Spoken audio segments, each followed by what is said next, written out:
Two. Okay. So I'm gonna be grinding away. Hold on. I need to organize this better. Put you here. Here. Will this work? Fuck. That's not what I wanted to do.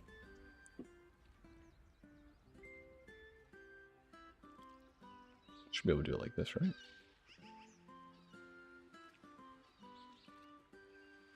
Close enough. That should be fine. So yeah, I've been wanting to see this. I've just been putting it off because I just been doing other shit. Lost Ark's out, so I'm fucking grinding this shit out again because fucking Summoner got released and they pulled me back in. I'm not on my Summoner right now. I need to fucking grind out other shit real quick. But Destiny has this debate that he did. I watched the first like 3 or 4 minutes, and it's pretty much just the guy on the left. Apparently he's had this debate a couple times. Apparently it's like something he's known for. Never heard of the guy. Don't know anything about him. But he said something that initially, my initial reaction is just like, this can't be, like, I don't think you hold on to this. So I'm curious to see which way they take it. And I think even Destiny himself, I think they bring it up in the first like minute or two. That Destiny said that he's like, his argument's probably what he would consider one of the worst arguments. But we'll see. Pretty sure if I fully understand Destiny's stance, it's he's coming at it, I think. Well, let's listen to the other guy first, and then I'll go into what probably the argument's going to be. Limitations because I share space with others, but by and large, nobody gets to do things to my body without my consent. Nobody gets to use my body without my. Oh, I think we missed it. Okay, like I was like Basically, a minute in. The two opposite ways that you could go about determining rights, and I prefer granting freedoms and then only restricting when we have a really good reason. Okay, so he's opening up with his like kind of idea of like how he gives out those things. So he would start from the standpoint of like, hey, you are by default free to do things, and then we have to come up with good reasons to not allow you to do said things, and other than stopping you, like having a bunch of laws or things to stop you, and then only allowing you to do specific things. So coming at it from two different standpoints of like, okay, do we want to start out more free, or do we want to start out more like lace down? Oh yeah, I was gonna say, what class am I using? Okay. The principle of bodily autonomy is that essentially it's one that I like to term consent, because I am sovereign over my body with some limitations because I share space with others. But by and large, nobody gets to do things to my body without my consent. Nobody gets to use my body without my consent. And the same is true for everybody else, including people who can become pregnant. And it doesn't matter to me then whether or not the fetus is considered a person or not. And so these arguments about personhood ultimately become irrelevant, because even if... Okay, so, and this is where, this is, I'm pretty sure, Destiny's argument. So I wonder if he, like, either watched some of Destiny's content prior to this, to, like, or if they've chatted before to, like, get it across. But Destiny definitely comes down from, okay, well, when do we consider this person a person? When do we consider the fetus or the baby a person? Because that is when we actually start caring about the life. I'm sure he'll bring up these arguments as like, life, sure, life can begin at conception, perfectly okay, nothing wrong with saying that, but is it life that we actually like morally consider? Because there's life even after the quote-unquote like brain death of a person. I'm sure he'll bring up brain death and like what gives someone the ability to think, do things, and all that. That's stuff that we actually care about. So like if someone would go into a coma and there's like no chance of them coming out of the coma, then we're technically okay with pulling the plug and like letting them die. And even after they die, there's still like living things about them. The body goes through a different process of decomposition, but there's still like living matter going on there. But we, for all considered purposes, we have said after brain death, this person is gonzo. They are dead. That is the route I'm assuming Destiny's going to take for most of the conversation. The fact that this person wants to avoid that argument and seeing that he doesn't see that as like necessary. It's like, well, we don't care about he doesn't care about personhood, because at the end of the day, it comes down to your bodily autonomy. It comes down to the fact that you do not give consent, or you can always take away someone's ability to do something to your body because they don't have your consent to do it. I don't understand how he's going to misstep the whole idea of the whole thing of being like, okay, well, but if this is another person, you are also taking away their bodily autonomy, because they are not choosing. That child is not choosing. If you, quote unquote, he doesn't care if you consider it a child or not. He doesn't care if it's a person. They're not choosing to be there. So I'd be curious if someone was, the old like adage question that people like ask in these situations, the pro-life question is like the violinist or the person like hooked up to another person. If someone was hooked up to another person against their own will, do you have the right to kill them and like stop them from doing that? That's what it's probably going to come down to. So I'm curious how he'll sidestep that, and yeah, let's just actually hear. That's where I'm assuming this is going to go. But let's go. If it were a person, it doesn't have the right to use your body. And when we start to say that a fetus does have the right to use someone's body, we're granting them special rights that we grant to no other human beings. Your 2-year-old doesn't have a right to use your body. Oh, wait, hold on, what? Your grandmother doesn't have a right to use your body. The government doesn't have a right to use your body. Nobody gets to come in and say, hey, we're going to tell you this has to happen to your body. Well, first off, we do that. There are some laws that we tell people what they can and cannot do with their body. Like, you cannot, I mean, he probably disagrees with those. I'll give him the benefit of the doubt. But there are things that we say that certain people, at different ages, you have different rights as well. You cannot, some people, like right now, kids are not allowed to engage with certain like activities, like drinking or doing certain drugs. But as soon as you reach a certain age, well, then you can. So yeah, we give rights to different groups of people at different times of their life. Like that's not crazy. That's normal. We do this. So I don't see that as a. Oh, I have not been switching at all. So I don't see how that's a point. Also, the 2-year-old does have a right in some manner. If you give birth, you have like almost a I won't say moral obligation, but definitely a legal obligation that we currently have. And I would probably argue you probably do have a moral obligation that if you give birth, you do have to take care of that child. If you don't, someone else will. But if you are like if you have the child and you are just like quote unquote keeping it at your house and not doing anything, then you will be either arrested or be like attacked for, not attacked, but like you'll be told that you're doing something wrong. Like, no, you have to take care of your child or else we're going to take your child away and you're going to be punished. So in some manner, they do have a right to your body. You have to use your body to interact with them. This idea that they're not using your body just because they're not actually like attached to you, or they're not attached to you, or they're not like using your nutrients or some shit. That's crazy. Because even if you want to go down that route, they still are using your nutrients because you have to like breastfeed them. But you don't have to breastfeed. You can use formula and all that shit. But you have to use your body to engage and like take care of a child, and you are required to. I don't think if he I wonder how he would feel if I asked him, hey, if this kid is born and I'm taking care of him, and then like 1 year in I'm like, I'm just gonna let him sit around and not even like take care of him. I'm just gonna let him sit there and then they'll just die. It's like, because they should be able to take care of themselves, right? Like they can just sit there and take care of themselves and like whatever. And if I just leave them there, they don't have any right to use my body. They don't have any right to use my body. I don't consent to use my body to like take care of them, to feed them, to change them and do any of that. I wonder, I'm sure he would disagree with that. I'm sure he's like, well, no, you have to at that point, because apparently, he might even go down the route like, well, you've already consented to doing that. That'd be a really bad step for him to do that, though, but we'll see. That, to me, was probably one of the easiest conclusions I came to with regard to abortion. The problem is, what's the goal? Because some people start with a goal of abortion, I've become convinced, is healthcare, or it's a right, or it's essential. And so now I need to come up with an argument structured in such a way that protects this right. I didn't do that. I came up with I didn't come up with a principle.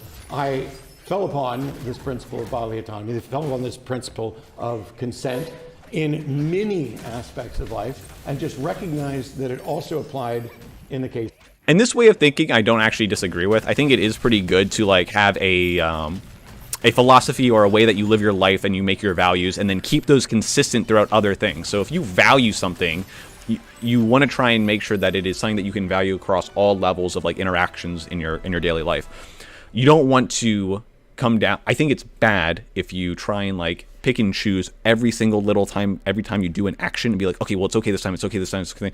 For the most part, you do kind of want to broaden it to be like, hey, I philosophically think that this is a good way to act, and then we should like push that towards like all the things that we do for the most part, or we should try and do that. So him coming from it like, I believe in bodily autonomy, and I believe in like this form of consent, and I want to try and broaden that all the way out. Now, there are going to be situations where you can't do that, and then this might be one of them, kind of a thing. It's a pregnancy as well. And so I remember it's funny to be here today because a number of people would come into my Twitch stream and I had like 25 viewers or whatever, and they'd be like, you need to go debate Destiny. And I was like, sorry, first time I was like, who's that? Because I didn't watch. But then eventually somebody was like, no, he does these debates and everything, you should go debate Destiny. I was like, okay, what do we disagree on? Because debates aren't sporting events for me. I tend to debate issues that I care about. And they're not WWE events. And every time I went over and watched, it's like, we largely agree. What was the point? And now it's interesting to hear because before we started, he told me just how absolutely wrong I am. So I'm excited because I might be wrong. But when you're coming up with principles on how we're going to grant rights and what the limitations are, I don't want a model that says, hey, let's find a way to justify abortion. I want a model that says, here's who we are and here's the rights we're going to establish. And as a following from that principle, that protects the pregnant individual's right to control their own body and not have it used by somebody else. And so I'm unwilling to grant special rights to fetuses. Now, Dawkins and I... So, I wonder when he'll stop. I thought that was like the end of his statement. They're going to go over to Destiny. I'll let him finish because I want to say. I'll wait. Had an argument about this one time because Richard really thinks that personhood is the main issue and that he's going to define it as when brain activity begins. And so his view is largely that up until brain activity occurs and is detectable, you can just go ahead and abort because it's not a person. And that's where Destiny. I'm almost certain that's still his stance. Almost certain. You hate to see it. I found this ultimately unsatisfying for the reason I already mentioned, one of which is I don't care if it is a person, it doesn't get to use your body. That's just a simple principle in my head. But the other thing is, all it leads to is that is, okay. As I was going to let him finish, but that is where I would probably attack first. I'd be like, what do you mean does not get to use your body? Do you feel like you have some moral obligation to the children that you've birthed or that you give, that you raise, that they have to use your body in some area? They have to. If they don't, are you allowed to just throw that person away? And then it's not going to be up to anyone else because it's not anyone else's job to do that. Like, we can't force any person to do something with their body that they do not want to do. So does that mean that we can just let that child die at that point and just sit on the road? That's where I would challenge first. That's where I would come at it. Arguing about where personhood begins and what is personhood. And I can tell you that when we live in a world where a huge chunk of people are convinced that life absolutely begins at conception and that this is a human being and a person for all intents and purposes. Again, it's not... Well, it's going to be very difficult to convince them that because there's not a heartbeat or not a brain or whatever. But there is no convincing. No one would... I don't think anyone say that it's not life. Of course it's a life. What matters is what we classified as like quote unquote human person life. That's what matters. Like anyone who would ever say life does not begin at conception is just shorthanding it to being like, oh, that's not a person yet. That is what they mean. Whatever the reason, and by the way, I don't know what his argument is. I'm just talking about why the personhood argument ultimately failed for me and why Dawkins and I had this disagreement.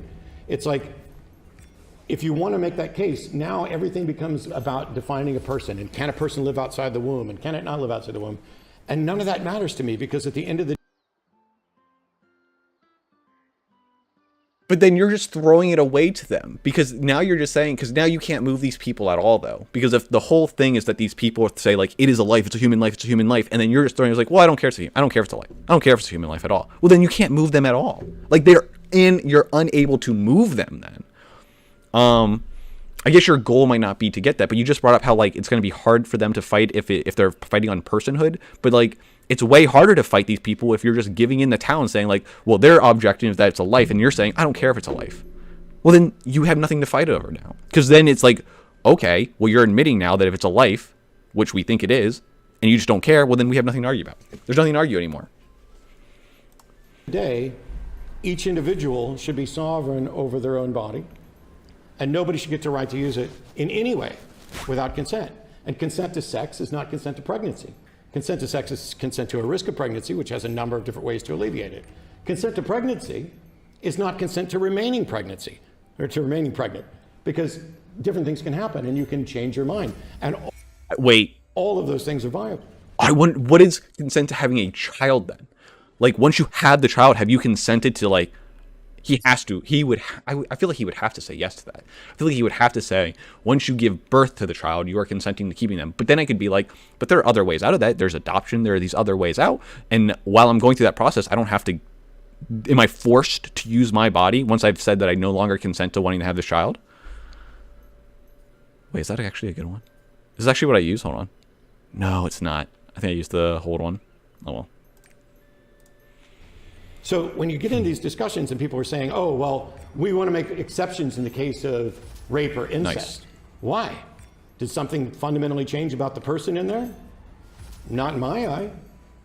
So, and that's actually, I would say, a pretty decent counter to people who say that people that are pro-life, that are like, hey, I'm okay with certain scenarios of abortion, like in cases of rape and incest, because then it's like, okay, that doesn't hold water to me, because then it's like, well, you're already saying it's a human life, and now you're saying that you're okay with doing it because the negatives that could come from someone giving birth in those situations outweigh the positives. Well, then I could just say that about regular abortion. Now we're just arguing whether or not it's the pros and cons outweigh each other, kind of a thing, right? Like, that's what it would come down to then. And then it's like, okay, well, now you're saying, one, it's a human life, and we are okay with just killing things that are quote unquote inconvenient, or we're okay with killing people, innocent people specifically, when it's inconvenient to not do it, when it's more inconvenient to, like, keep them around. And I don't think most people would die on that hill.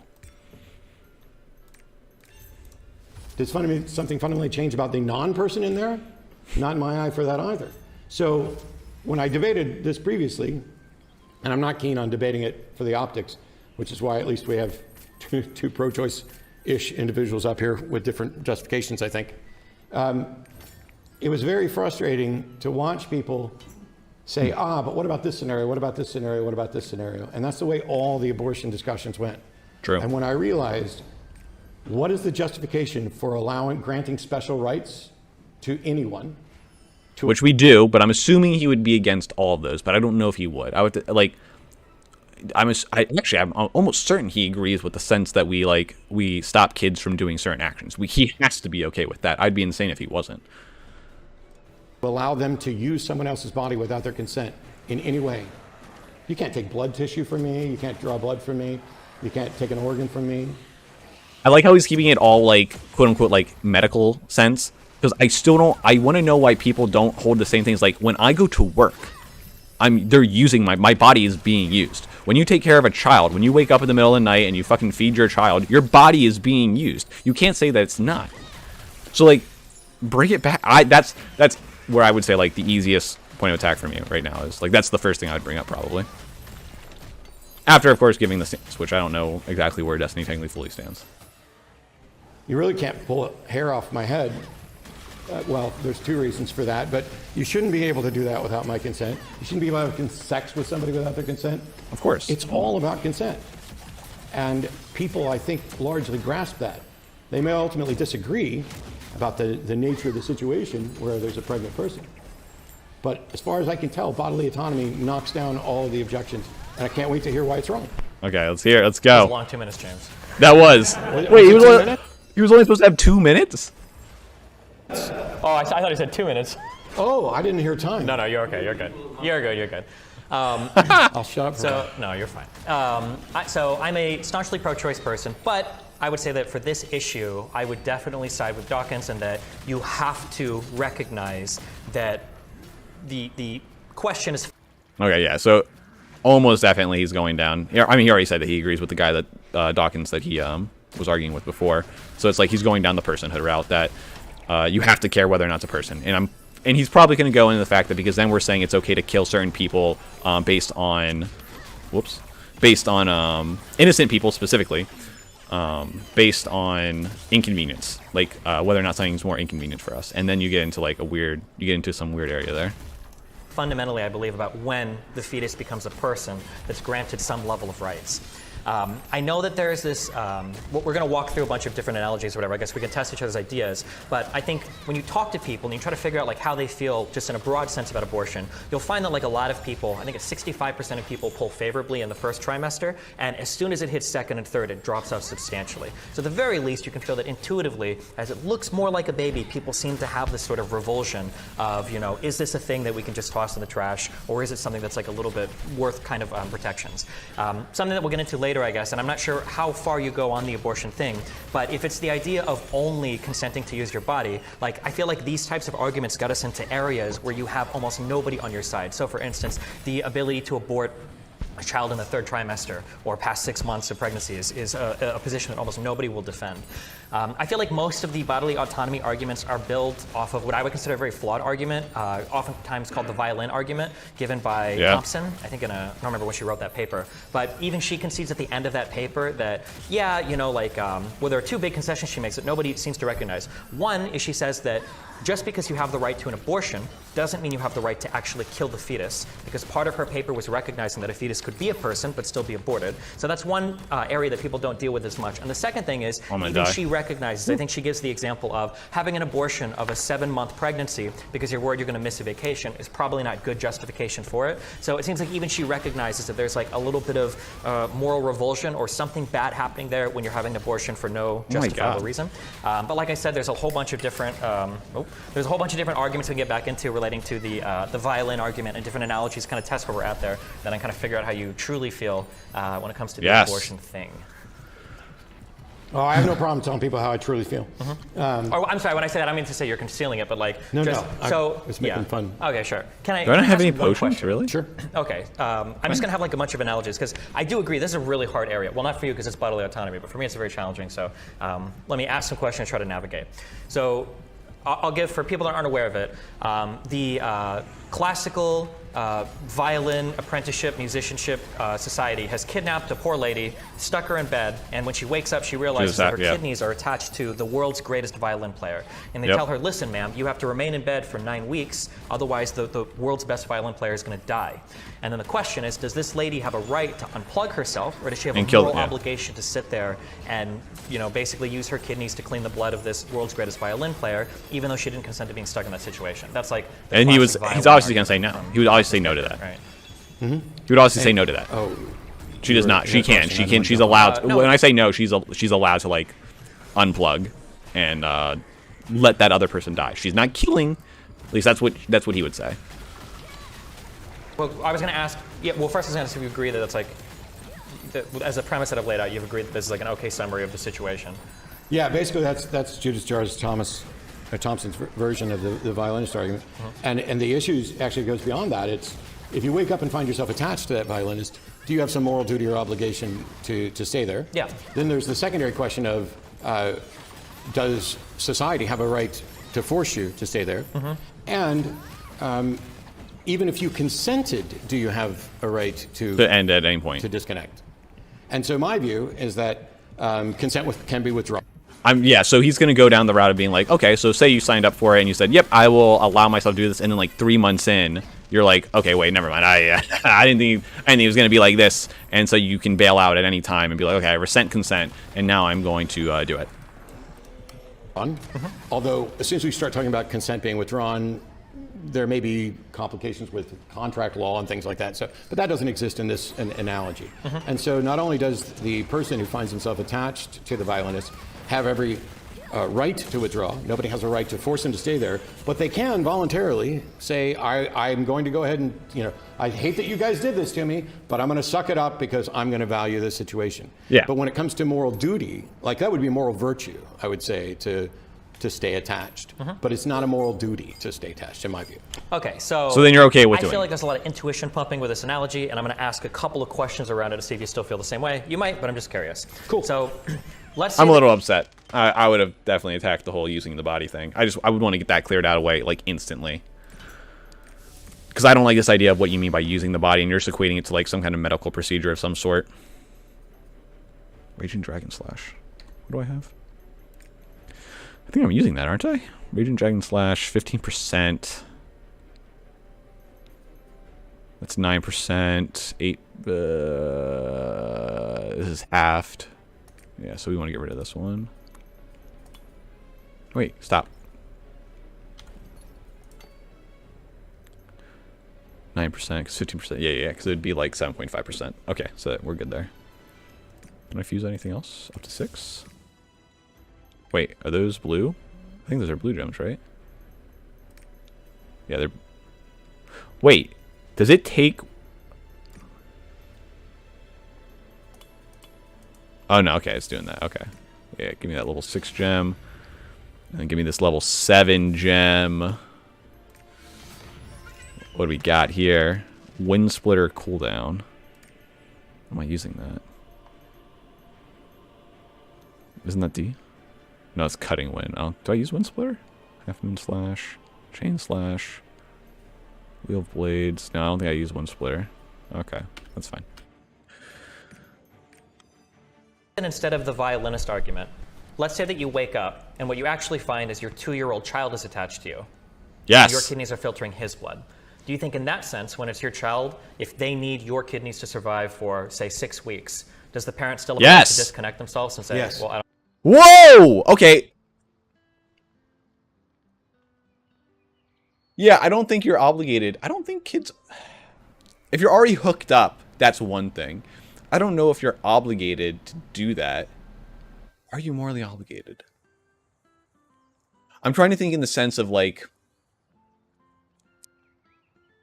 My gut is telling me that if you have agreed to have a child, you have birthed the child, you're at that point where it's like, okay, well, we're going to raise this child and we agreed to this and we're going to do it. And say your child becomes sick, I think you are obligated up to an extent. I don't know if you're obligated to die for your child. I have to think about that. But in the sense of like giving something for your child to make sure that they live, I think you are obligated to do that up to an extent. There is a line where it's like, okay, you're not obligated to do this. Yeah, I'm curious. I don't know. I don't even know where most people would stand on that. I think most people would definitely sacrifice themselves for their kids by default. But I don't know if you're morally obligated to do that. I have to think about that. Yeah, I don't know. In this scenario though, if it's not your life and you just have to like be attached and like take care of it, then yeah, I think you are. I think you are morally obligated there. Don't consent to that, yeah? Yeah. The fact that it's more... Okay, so he's taking it to more of extreme. I would have just opened it up with just like, my baby's waking up at night and needs food. Am I obligated to use my body to feed them? Am I obligated to do that or no? Can I just say, nah, fuck it? I would have just made it something more simple and more drastic. Well, actually, maybe mine's more drastic. Mine's more drastic in the sense of like, people would look at you like you're crazy kind of a thing. I think people could be more sympathetic in a scenario where you're looking at like, okay, this crazy medical procedure where I just woke up and now I'm attached to my child. Well, I'm in this super crazy situation. I'm bringing it back to like a real world situation where it's like, hey, your baby's crying. It's hungry. It needs food. Are you going to feed them? Are you going to clean them? Is that what you're going to do? Or are you going to like refuse to give consent to use your body to do this right now? And you're just going to let your child fucking starve. morally virtuous, and that you might, and it doesn't make it a moral duty. The fact that you have a certain feeling towards one person as opposed to another, that is a different aspect of the person that's connected there, not of the moral situation. And so it's like a minute ago when you were doing your summary, sorry, that sat on my coat, you talked about how there, I wrote it down because I want to make sure I didn't misrepresent it. My position polls unpopularly, and almost nobody agrees with my side, and yet, and so that is about a strategy about which model, personhood or bodily autonomy, sells better. But I don't give a shit about what sells better. I care about what's...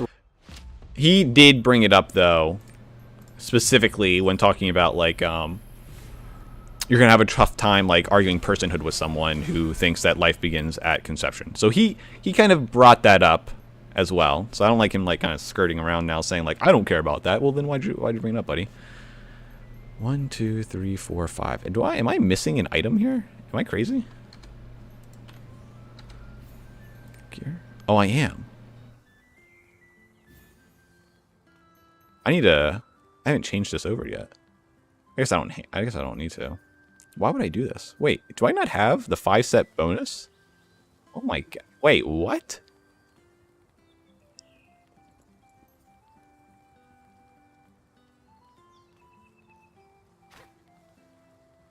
Oh my god. Fucked. I don't have the full harsh bonus. How many... Where's my... Oh my god, I'm shit. Right. Once upon a time, none of them sold good. And I think that the value is in teaching people the right thing, convincing them that nobody has a right to use your body without your consent. And that, you can convince them any number of reasons, and I'm glad we're largely on the same side of this. But at the end of the day, that most people don't currently find it convincing is an argument for everything that failed up till now. Sure, I agree. In kind of looking at public polling, I'm just curious where like the moral intuitions of people lie. That's kind of what I'm trying to gauge. And I think abortion would the moral intuitions of people currently, yeah. do you think they're representative of, well, a good chunk of the people, like my parents are single issue voters and it's abortion. Mine are as well. And their moral... Wait, are yours pro-life? Oh, yes. Okay, so are mine, yeah. Yeah. No, my mom thinks I'm working for Satan. Yeah. Oof. Yikes. Yeah, I haven't got a paycheck from him either. Yikes. But their view on this is one where they're not going to agree with either of us on any issue. Sure. There's nothing at all. It's a baby from the second that sperm hits the egg, and that's what God wants. And okay, so there's no argument that I can come up with that either of us can use to sway them. When you talk about the polling of how many people disagree, that's a huge chunk of them are in that boat. If there are people who are accepting of personhood arguments, I'm fine for strategically using them as long as it's honest, because I agree with you. Prior to brain activity and everything else, I don't think there's a good argument to be made that it's a person and that you shouldn't grant it rights. All I'm saying is that if it were a person and we did grant it rights, it still wouldn't have this right. Sure, I guess so. Okay, we'll get to that. Just the only reason why I'm looking at that abortion moral intuition thing is because because it's still, that's another big issue that I see. It's like, I don't know why you don't think we give rights to people at different points of their life. Like, we already do this. Oof. I need to get used to that being a charge skill. I'm trying it out a different build. Notice something that I think Thomas actually brought this up when he was writing his Supreme Court opinion. It's interesting, or no, I think Alito brought this up. It's interesting that we've done things with gay marriage, we've done things with civil rights, we've done a lot of stuff where the people's opinions have kind of moved over time on it, but abortion seemed like they're like stuck. Like even from Roe, even from Casey, like the abortion opinion has been still hotly divided in the United States, and I don't see much movement there. So I'm just kind of curious, or rather I would say that's a curiosity to me. I agree, like at one point in time we could have polled and found the majority of Americans in favor of slavery. It's not a good argument to maintain the institution of slavery, but it's an interesting thing to see like how unwavering a lot of people's opinions are related to abortion. And then I kind of like to look at that, like what is the moral intuition that's like kind of feeling this idea of what's right or wrong related to abortion. I agree, and on a side note, sorry, I'm incredibly frustrating watching a lot of things, but in particular elections where almost everyone is 51-49, 51-49, 51. How can this nation be so equally divided on things? And maybe it's the case that we've run up against the wall on where there can be nuanced positions, and now it's just, boom, abortion, yes or no. Boom, pick your issue, yes or no, gay marriage, yes or no. And we're just stuck that we've hit this kind of 50-50.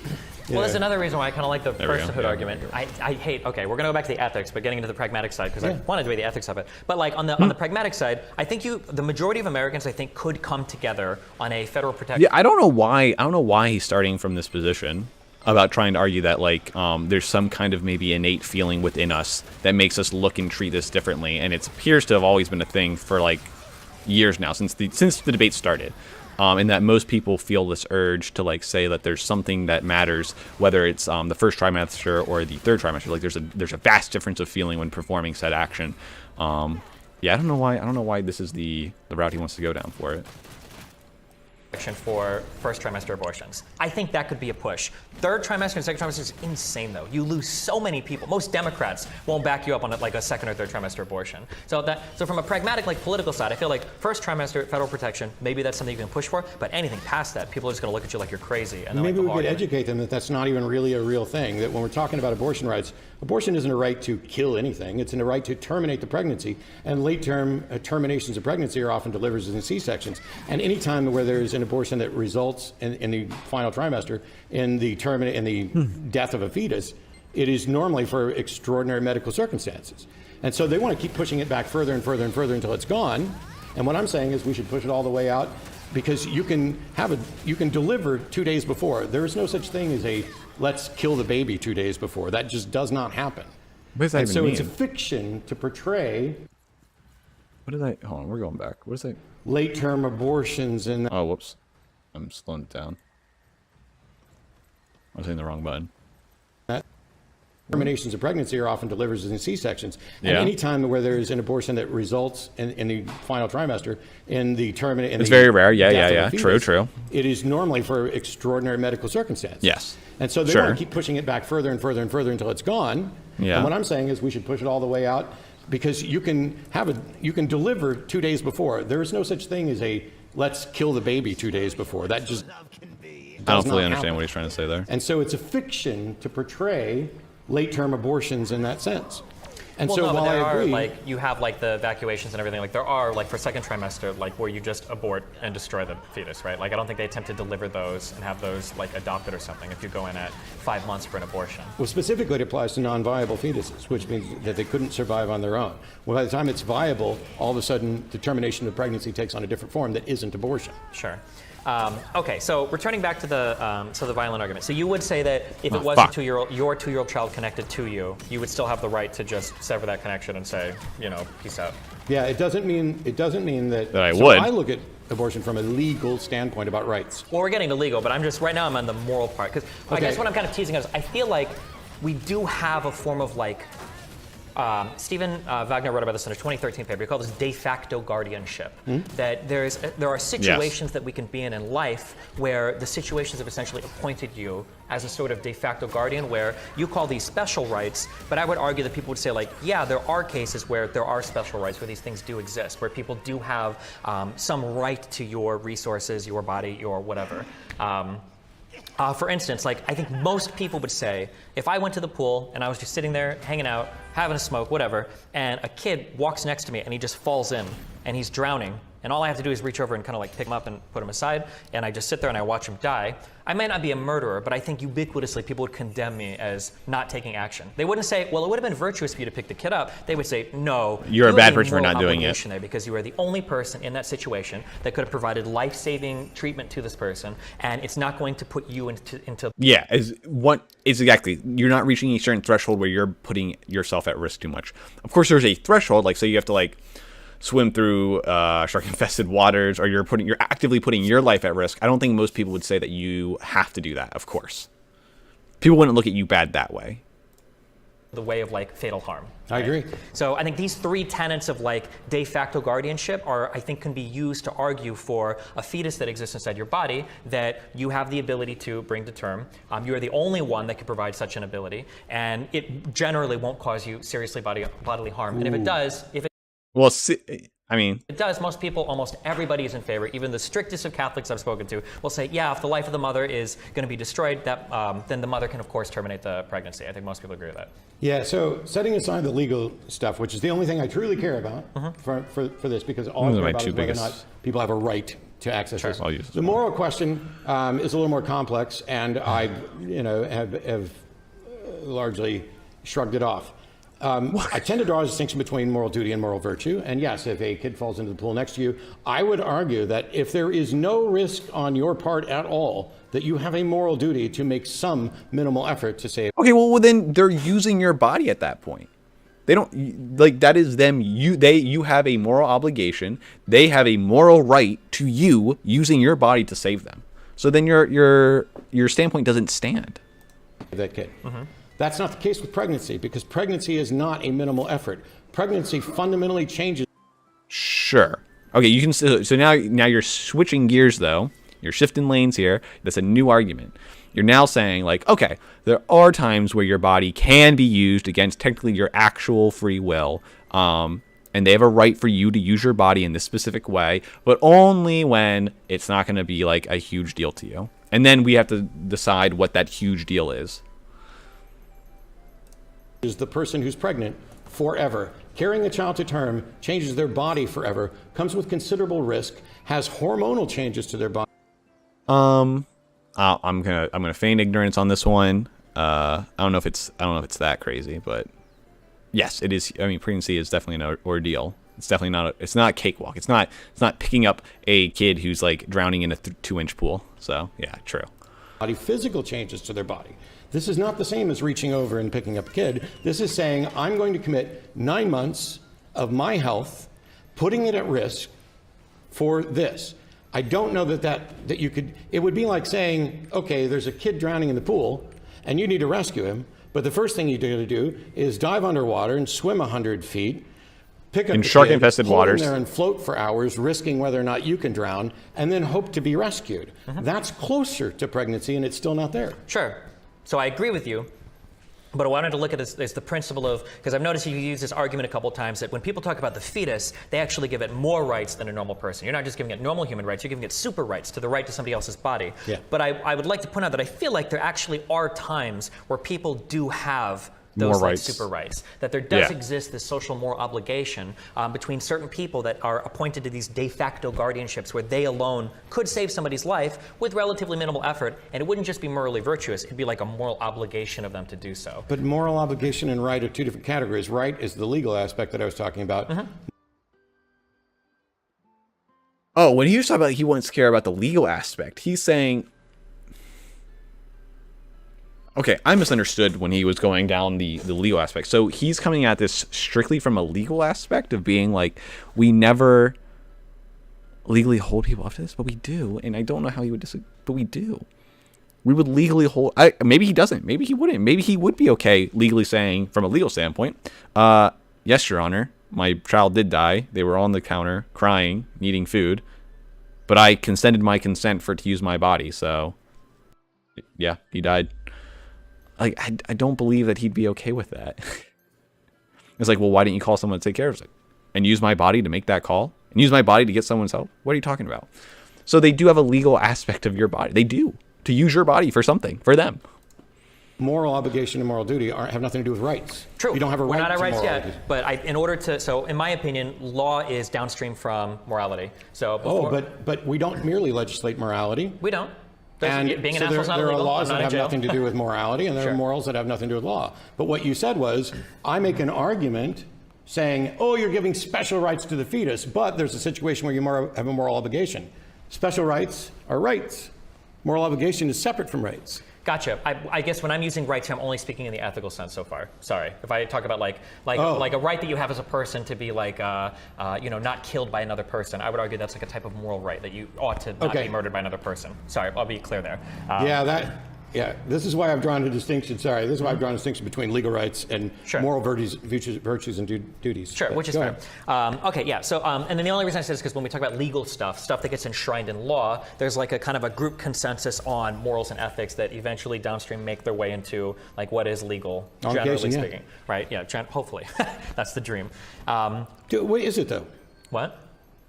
Is it Would the you dream? want to legislate Is it the dream? everything that you view a moral duty?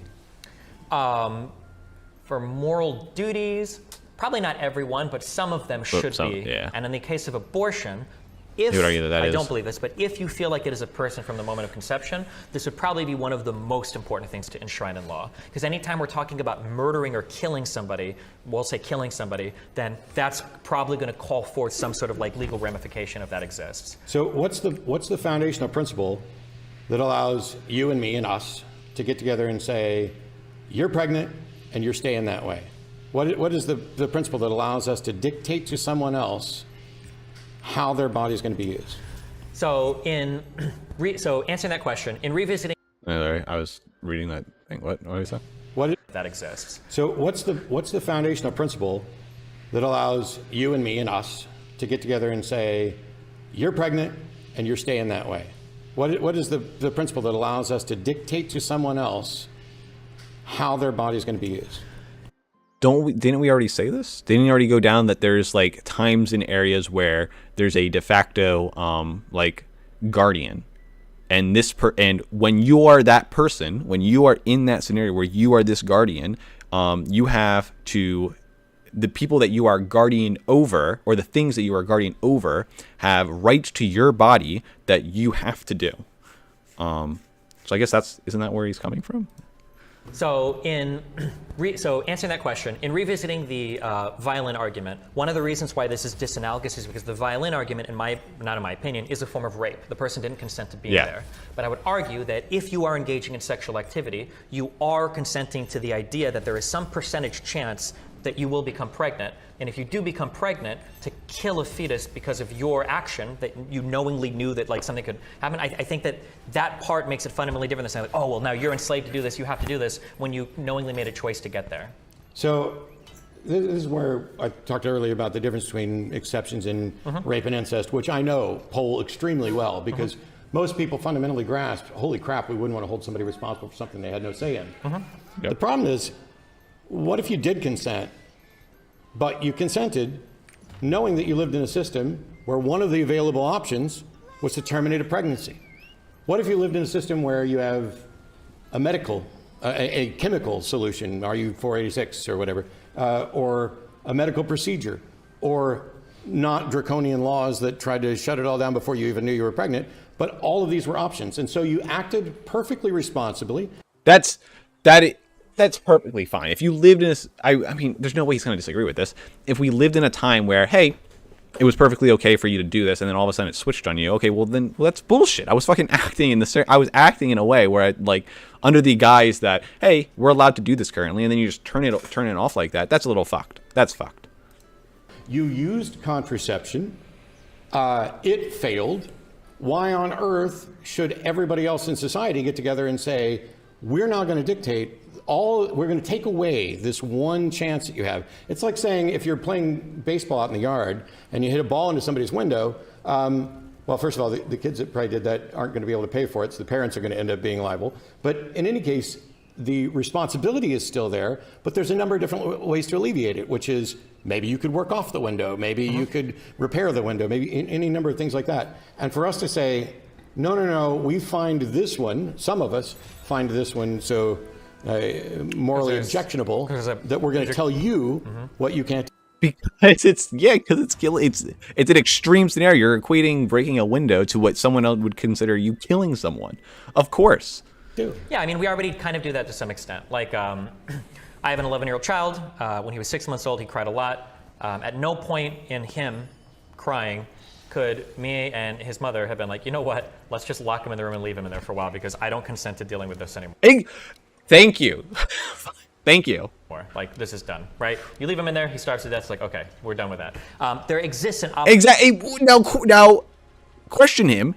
Is that okay in his legal standpoint? Should you be legally allowed to do that? Obligation where that child has a right to your resources. Yes. Now, the easy counter here is like, well, okay, but you could give him up for adoption or do something else. Yeah, but that's still you doing something. That's not a counter. That's still you doing something. And yeah. Sorry, one second.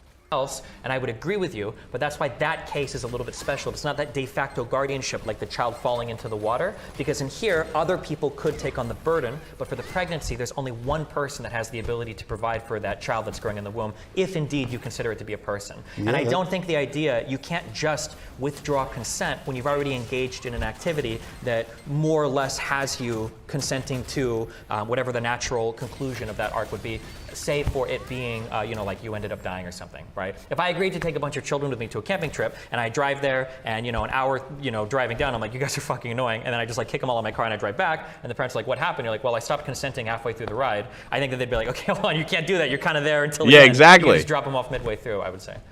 So what you're saying is that once you consent to the act that precipitates the consequences, you can't then ever stop consenting. So, like, if I take somebody home and... No! Now he's being... He just said. He literally... He's gonna make it. He's gonna make the fucking rape thing. He is. He's gonna be like, oh, well, if I went home with someone and I said I would have sex with them, but then midway through I'm like, ooh, this guy's getting off some creepy vibes. You're telling me that I have to go through and have sex with this person? Shut the fuck up. What a... I almost want to say, what bad faith. Like, there's no way. So when someone's bad faith to me, there's absolutely no way that this person truly believes that the question they're asking is that way. So if I would ask Destiny, so you're against people consenting consent. So if a woman says that she will have sex with someone and then while there gets uncomfortable and says, I no longer want to have sex, she can't consent that consent. She still has to have sex with it. Is that what you're telling me?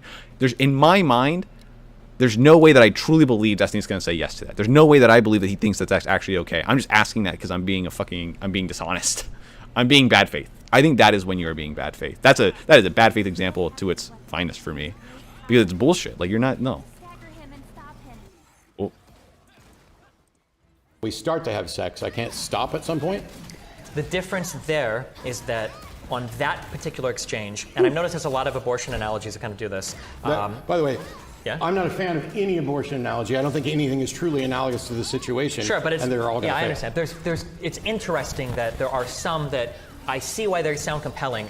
So in Judith Thompson's paper, Yeah. she gives the analogy of like, what if I put all these bars in front of my window to keep a burglar out and he breaks in anyway, and now he's in my house. Am I obligated? Do I have to consent to the burglar staying here even though I use protection or try to keep him out? The problem with a lot of these analogies, like the one you gave with the consensual sex, is on the other end of that transaction, there is a moral agent that could choose otherwise.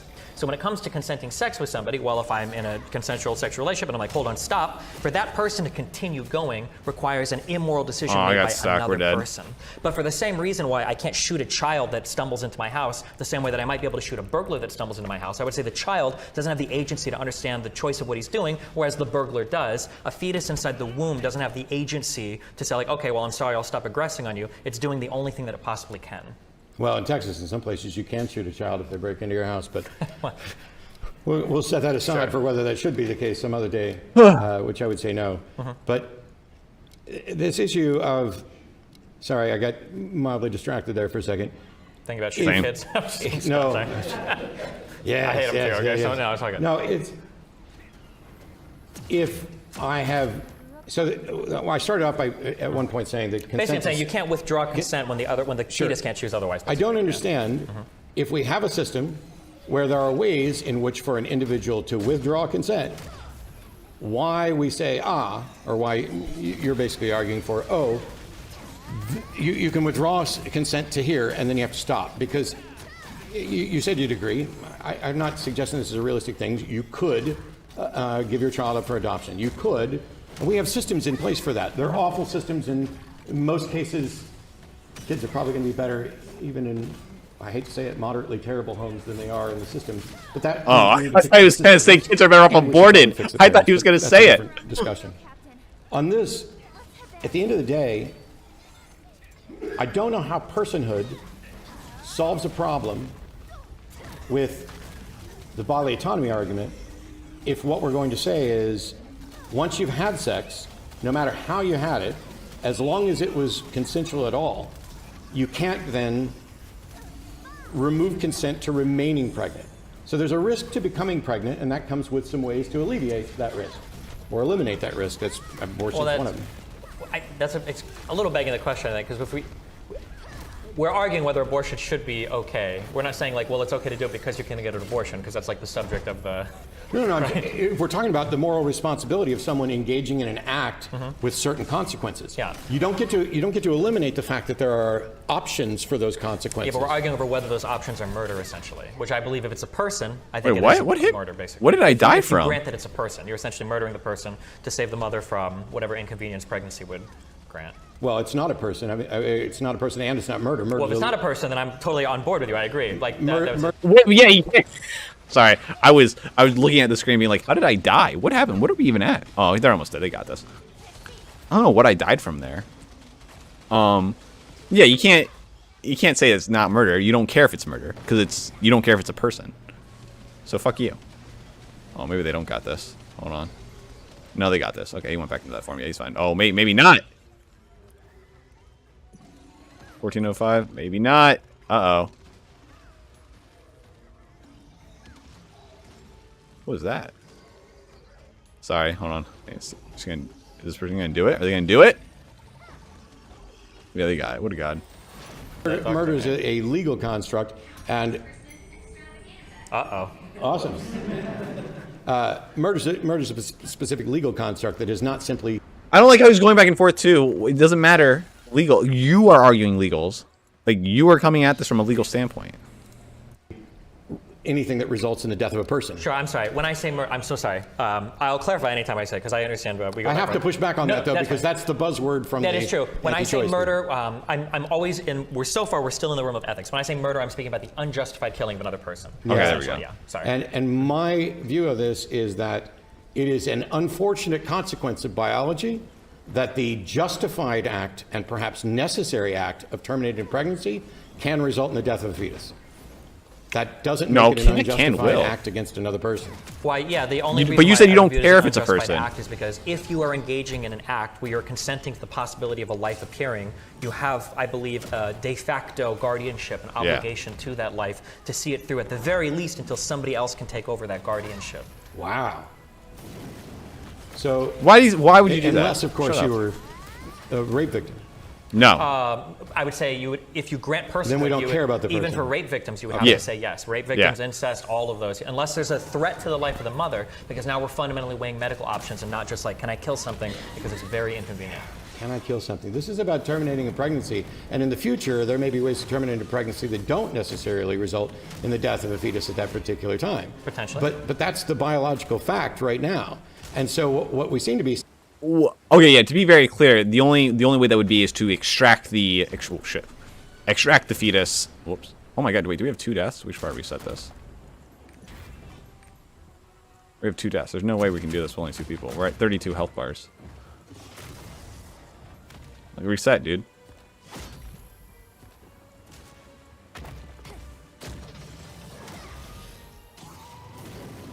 Reset. Why? Okay, well, why are we not hitting reset? What is happening? Thank you.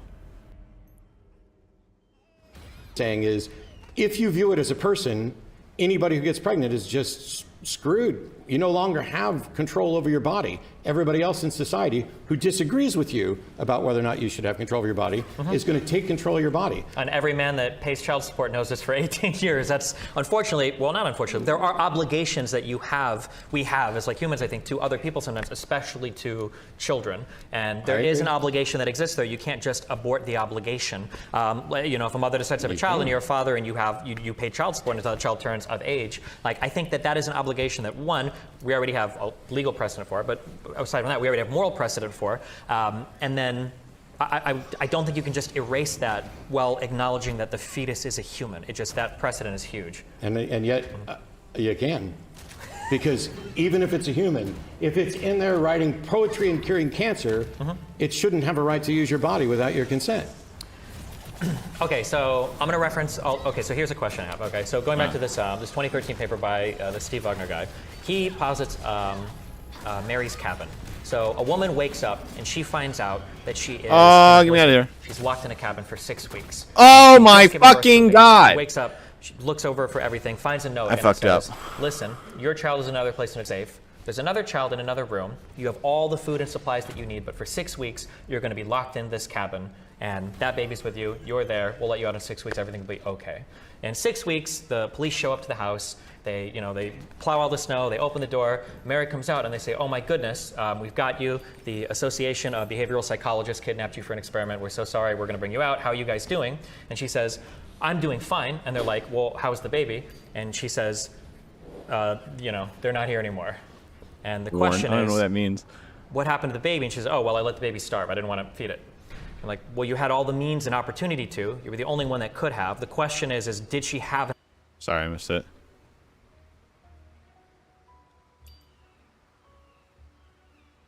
I need to go back. Sure. another Restart. child in another room. You have all the food and supplies that you need, but for 6 Okay. weeks... I missed this what is they a were just human. saying. My bad. That precedent is huge. And yet, you can. Because even if it's a human, if it's in there writing poetry and curing cancer, it shouldn't have a right to use your body without your consent. Okay, so I'm going to reference... Okay, so here's a question I have. Okay, so going back to this 2013 paper by... Again, don't know how he doesn't. I guess the way that he falls back on it is just, which doesn't go with his original thing. His original thing was this idea that they can never do that.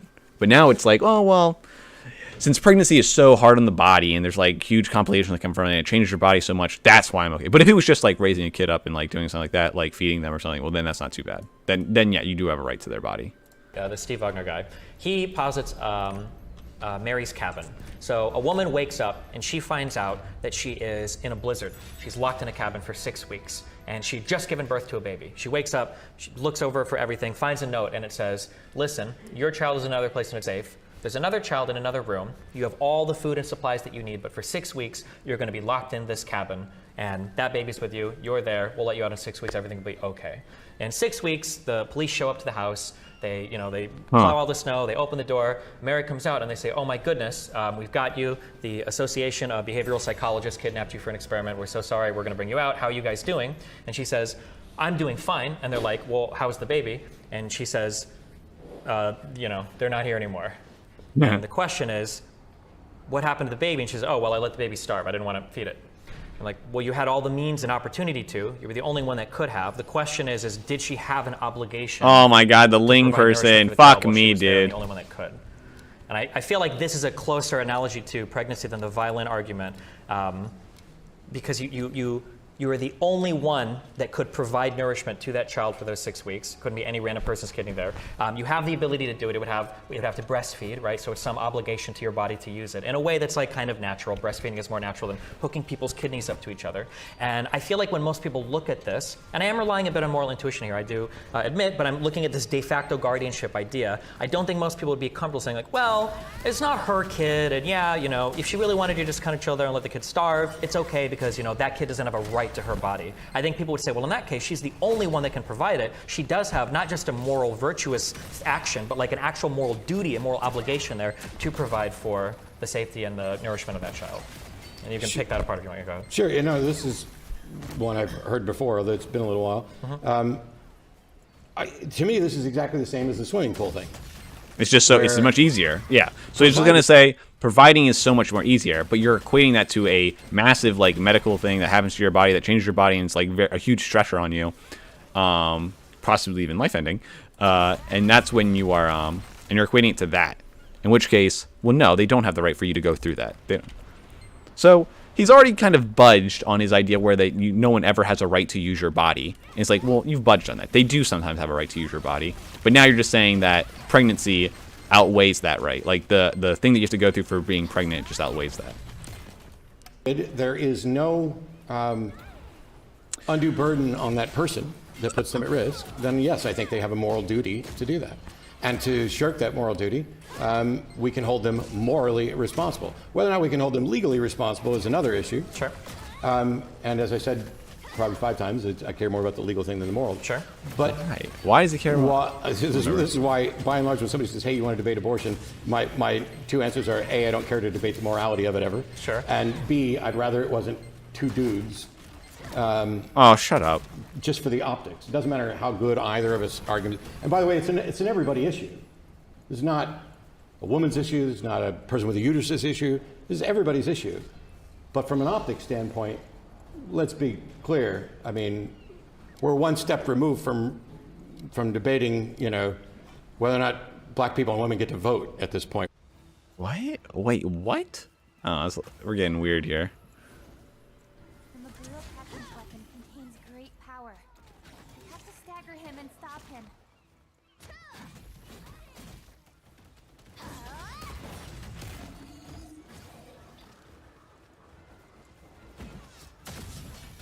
Why are you looking at me, buddy? Was it the 2 of us kind of sitting That's up by there? 2 o'clock. Yeah. Just kidding, I'm sorry. You can have that one. I'll debate Islam later today. So while I would agree that there is definitely a moral duty, it's not always easy to figure out where the limits of that moral duty are. I agree. And it's not relevant to whether or not especially relevant to whether or not we should hold people legally responsible and grant people the right to seek that remedy.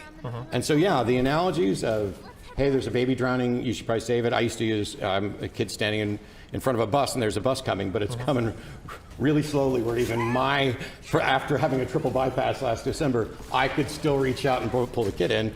I would be a moral monster not to save that kid. And everybody on the planet would have a right to look at me and say, you are one of the most disgusting people ever. How could you do that? And But it's still an issue of my bodily autonomy and whether or not I'm going to put myself at risk. Why The cabin do we one, and let's just be as charitable as possible about it and say there's no extenuating circumstances. She just decided for no good reason, nah, I'm not going to do that. Then I would say she's immoral. But that does not mean that when you are saddled with the duty of taking care of someone else, that becomes a legal violation. Gotcha, And that's the only okay. distinction. Okay. Bodily autonomy, by the way, and this may be one of the reasons, one of many reasons, but one of the reasons why we're in disagreement about the bodily autonomy thing. Because bodily autonomy, I don't give a shit about morality with this argument. It's absolutely nothing but what rights and freedoms individuals have in a society. And the personhood argument is close. It's kind of, the personhood argument kind of walks the line to me, where it's like, it wants to tug on the heartstrings of this is a person and we should value it, which I have no problem valuing it. I have a niece and nephew. I have family. My partner and I like to have kids, despite the fact that they're awful. And I don't know, whether Bill Hicks said you don't exist until you're in my phone book, I think. But all of those things are things that I like. But the other thing that I value Person's gonna want to quit is instantly. individuals' freedom. This person's gonna want to quit. I can see it right now. I should focus.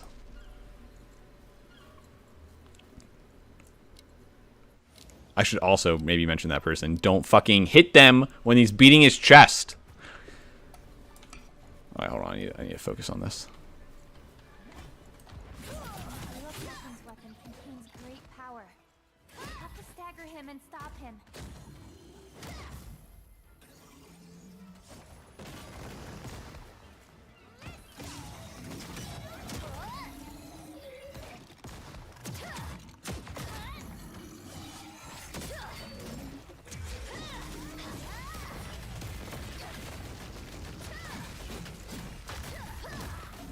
Woo! Get out there.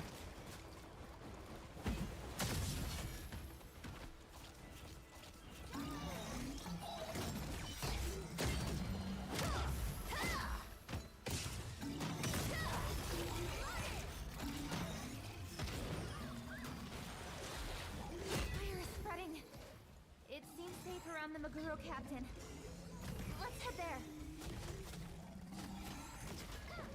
Big miss. Big miss. Big miss. Oh, someone died.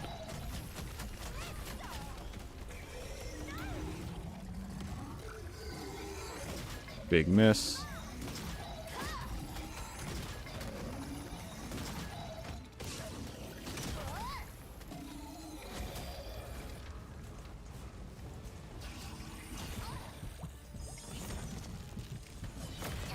Oh, now they died.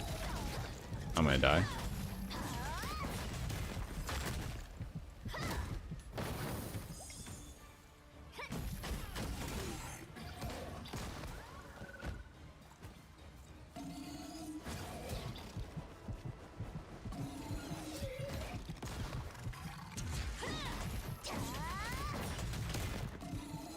I'm dead.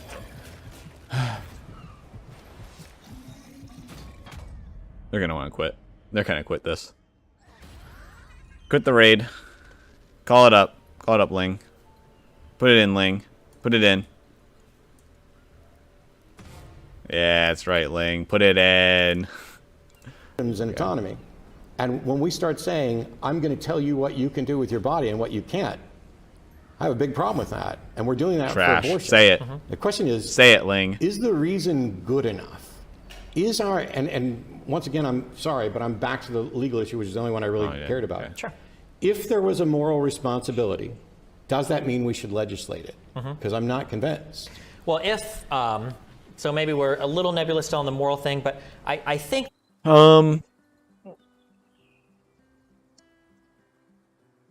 That is pretty. I think that is a good argument. Well, I don't want to say good argument. It's a good question because something can be morally righteous and morally good, but it leads to negative outcomes. I think that is possible.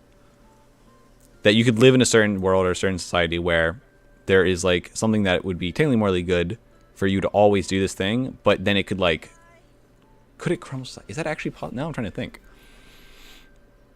I don't have to think about it, but I wouldn't want to close it off. I wouldn't want to like, because there are some things that I might think are morally better, like this. There might be something that I would value more than that. So I guess, yeah, asking that question, being like, sure, it's morally good for you to do this, and but now the question would be, but should we legalize that more, or should we make that a legal action? Like, okay, you're forced to do this morally good action now. That we kind of agree in that maybe the only part of our disagreement is like what is like an undue burden, or what is a sacrifice, right? If you would ask me, a child is 1,000 yards out at sea and they're going to drown unless you swim out and save it. Obviously, I'm going to say, well, you don't have an obligation there because that would be represent a great risk to yourself. I couldn't swim 1,000 yards, so we're good there. Yeah.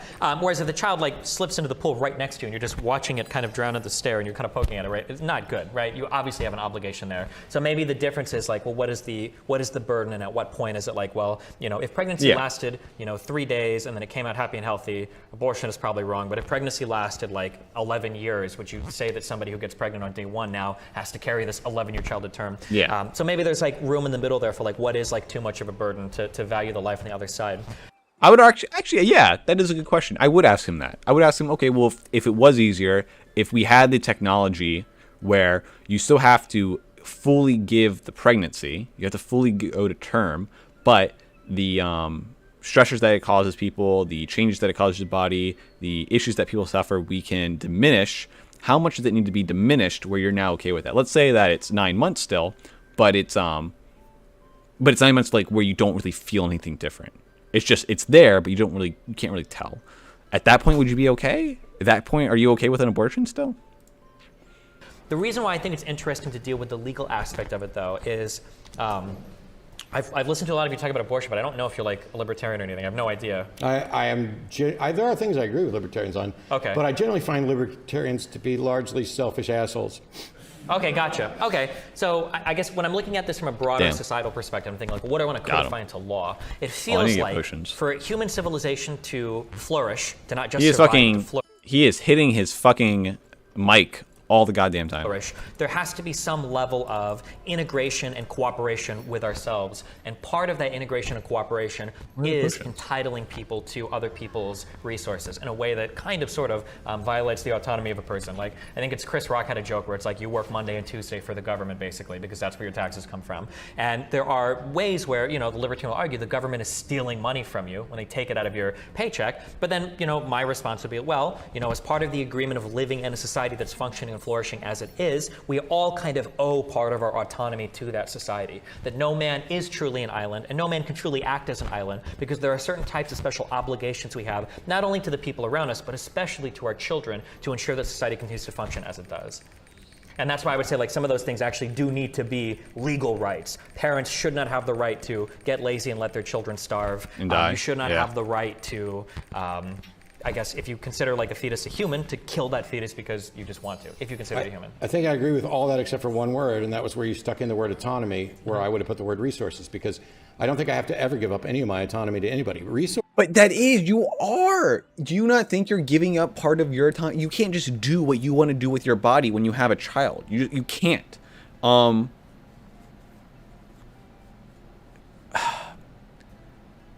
Like, I guess to the extent that I would be like, technically, I can't just get, I guess you would be putting, we already have it in, like, if you're getting super drunk around your kid, or if you, like, can't take, to the extent you are doing something that leads you to not being able to take care of your child, we are seeing you as, like, you are not allowed to do that. Like, you can't. And if you do, whatever that action is, we're going to hold you in the extent that you are neglecting your child, and we're going to, like, enforce that against you.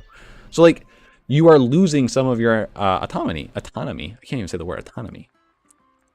Resources, yeah, that's the cooperative cost of the fact that we have to share space. What you do impacts me, what I do impacts you, even though till today we never even met. We've impacted each other both indirectly and to some extent directly, because people keep coming into my Twitch to say, when are you going to talk to Destiny? We're going to do... But I don't think that involves me giving up any of my autonomy. We're going to do a Guardian What raid it does may involve, and this may be one of the strengths of talking about moral virtues, we're doing easy ones is to that get it out of the way. Consensually give up aspects of my autonomy on a regular basis. I was in the Navy for 8.5 years.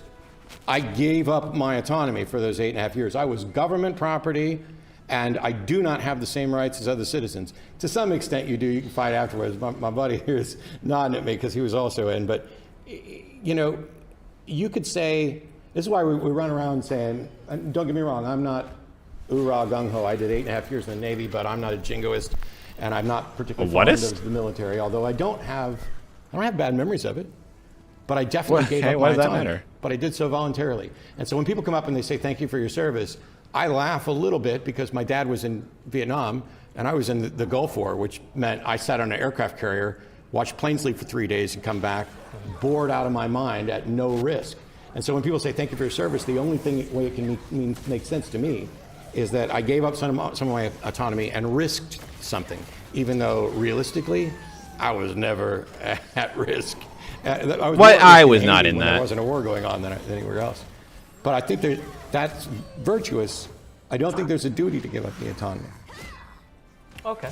I guess I'll ask kind of one more analogy, and then I'll give you the response, and then we can do questions because I think we're kind of at bedrock here. Let's say you open the door one day and a crying baby is put on your porch. Okay, talking at the heartstrings again. Okay, it can be an ugly baby if you want. Okay, crying ugly baby is put on your porch. You open the door, look around, nobody's there. I imagine you would say that in this case, at the very least, you have an obligation to bring the child inside because it's not a great cost to yourself, right? Unless the house is on fire, yeah, I'd bring it inside. Yeah, so you bring the child inside, and now you've got this child, and then you start kind of like feeding it, providing nourishment. Let's say you call around, you can't find the parents for this child at all. Nobody seems to know where it came from. Child's maybe 1.5 years old. Maybe you can roll around a little bit, and eventually, you call your local adoption agency, your local police. Nobody really has room for it, but if you want, you can stick it back out on your porch, and nobody's going to arrest you for it, I guess. Do you think there exists some kind of moral obligation here, where it's like, well, isn't moral obligation? You have the ability to provide for it. You're not going to starve or anything. You've got, it's going to suck. Maybe the budget will be a little bit tighter, but do you think a moral obligation exists there to take care of the child as you see it? And then I'll let you talk around that, and then we can do whatever. Talk around that. Got him. Sure. So I'll say yes, but then I'm going to backtrack. Yeah, this is one of the problems. This is why I say I hate the analogy specifically around this.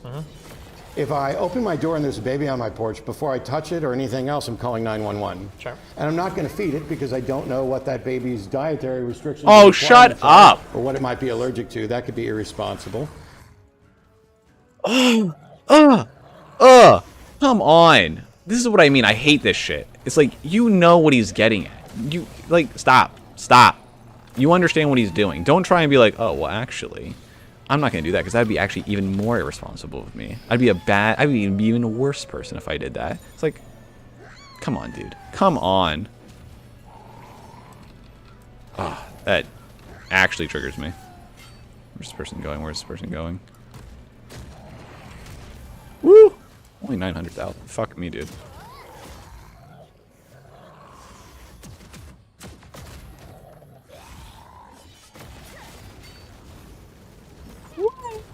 I don't understand how that hit me, but okay. I'm not going to just look around for the parents or anything else, but I am going to call the authorities. And we've established some systems like that. I'm not just doing this, I promise. I know you don't know me. I'm not just doing this to completely knock the legs out from underneath this. What I'm doing it to make a point, and that is there's other options. All of us, including me and Destiny, are guilty of making assumptions. And when we hear analogies, we assume things about the situation because we have a goal that we're going to, which is one of the reasons why I started this off by saying I don't have a goal of saving abortion rights. I have a goal of protecting human rights, and it is consistent with my values on bodily autonomy that it also protects abortion rights. The issue of whether or not it's moral and whether it's a person doesn't matter to you. That you're going to get as many different answers on that as you are as many different answers on when personhood starts, everywhere from conception to phone book, if we go with Bill Hicks. And largely, while I find it interesting, and I've done a lot of moral debates, at the end of the day, I'm interested in protecting the right. But I would agree, just so people think I'm not dodging the question, if I walk out my door and there's a 1.5-year-old sitting there, I'm calling 911, and provided it's safer inside than it is outside, which is going to be the case most of the time in Texas. I'm bringing the kid inside, And then we're going to say, okay, I'll start with water at some point because that's going to be safe. Okay. And I do, in fact, have a moral duty, just as I do to everybody in this room were something like that to happen. It doesn't matter whether it's a baby or a fetus or a person. And this is why personhood isn't a thing for me for abortion. Got him. A last hit. I'm going to grab my drink. I'm not leaving. I just Wait, what did he say? person. And this is why personhood isn't a thing for me for abortion. Okay. Okay. I'm going to grab my drink. I'm not leaving. I'm parched. He's running away. Get that. Put that on the YouTube clip. Yes. Destiny scared me away. Alright, we'll start with John, the Q&A. Alright, what if the baby's like going down a river and you see it? Would you like pick it up or let it go down the river? It's Moses. You have to pick it up. Big cringe. See you in the front row. So, if you said that you have some kind of moral obligation towards, I guess, treating other people well, like just generally, where does that belief come from? For that question. Are you asking me or him? Him. Sure, let me Oh, get Matt, my... I should say sorry. The question to Matt was, you have a duty to treat people well. Where do you Him. believe that duty or moral obligation comes from? Sorry, go ahead. All right, I think we're just getting questions, so Sure. I'm gonna fast forward through some of this. Without doing my entire superiority secular morality lecture, I think you can build a secular moral system out of fairly simple beginnings that life is generally preferable to death, that health is generally preferable to sickness, that happiness is generally preferable to sadness. And then you come where those are in conflict, because if your health is so bad that it's diminishing your life, maybe life doesn't outweigh death. But the obligation for me is one of almost a recognition of game theory. You and I have to share space. Is the world better when we cooperate, when we treat each other decently, when we afford each other the same rights? Or is the world better when I try to get more rights for me and try to diminish rights for you? And I am convinced from all of the civilizations that have managed to get it wrong and do it wrong by instituting slavery and other things like that the world is better when we're cooperating. Not only does game theory bear this out, but the failed experiments in our past bear it out. Beyond that, Okay. if you're looking for there's some universal imperative, there is no universal imperative for anything that I'm aware of. The universe doesn't give a shit about us. It's up to us to care about us. And so I just look at what world would I rather live in, the one that benefits. It sounds like, I mean, it sounds like just like a Utarian, what's it called? Utarian. I don't know what's wrong with my brain right now. I don't know what's wrong with my brain right now. It's the thing where it's like, whatever has the best outcomes. Just looking at outcomes. Fuck. Utilitarian? Utilitarian, I think that's how it goes. Utilitarian. Utility. You're looking at utility. I think that's where he's coming. That's what it sounds like to me. It's all of us, the one that protects my rights, the one that protects the rights of the people I love, or the one that favors me or some pocket group at the expense of others. That's it. Sure. I swear to God, if this person's in my party again, I'm gonna lose it. I'm gonna lose it. Come on. Show me. Show me. Come on. Throw it at me. Oh my God, come on. Fucking hit accept. Thank you. Let's see. Ling, is it you? Are you here? Why don't they have a mic? Not here. Okay, we're good.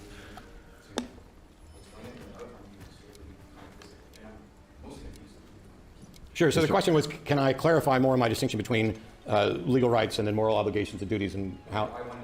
Why one doesn't cascade? 14-9 now. We got to carry. Generally speaking, we've learned that we don't merely legislate moral views, because first of all, we don't have agreement on moral views. gunslinger. So we legislate on, like the speed limit is a legislation that may have a moral component, but it's tenuous to kind of build it out of, are you speeding, how much?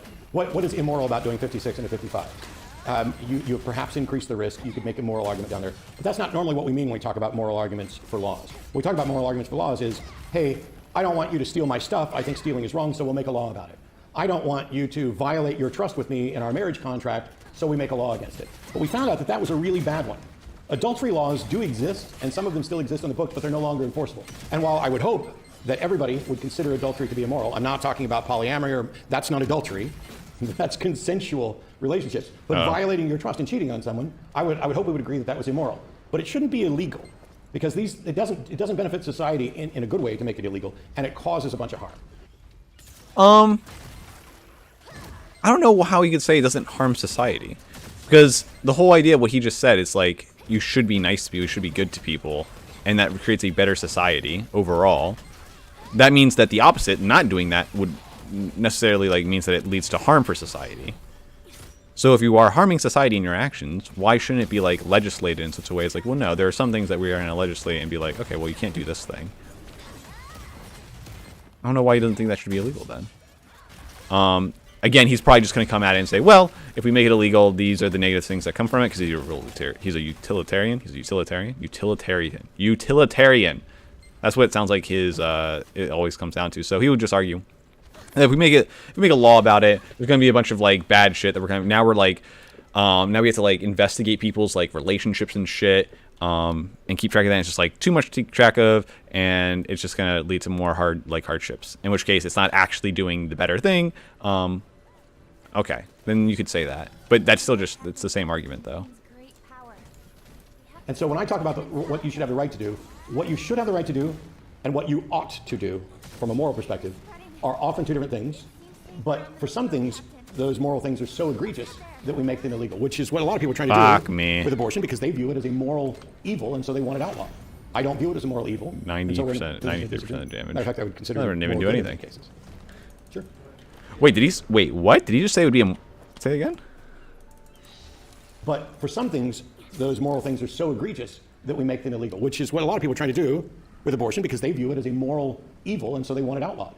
I don't view it as a moral evil, and so we're in a position of disagreement. Matter of fact, I would consider it moral good in many cases. Sure. Oh, okay. Yeah. What? Got out of there. Not for that reason, but yeah, I'm generally The opposed. question was, did we Sorry, give up thank the you. draft? Yeah, sorry, because people can hear on the mic. Yeah. I gave up my bodily autonomy to join the military. Am I opposed to the draft for that reason? I'm opposed to the draft, but not for that reason.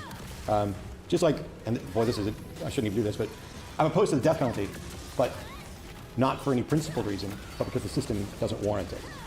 I have no problem with the notion that some people might commit an atrocity that makes them essentially deserving of death, although I think it's more a failing on our part for lack of imagination of other ways to do things. But the system isn't equipped to merit out that punishment. Not to. Wow, we did. How many topics are we going to cover today? Now we just need a question on veganism. Jeez. No. Oh, there we go.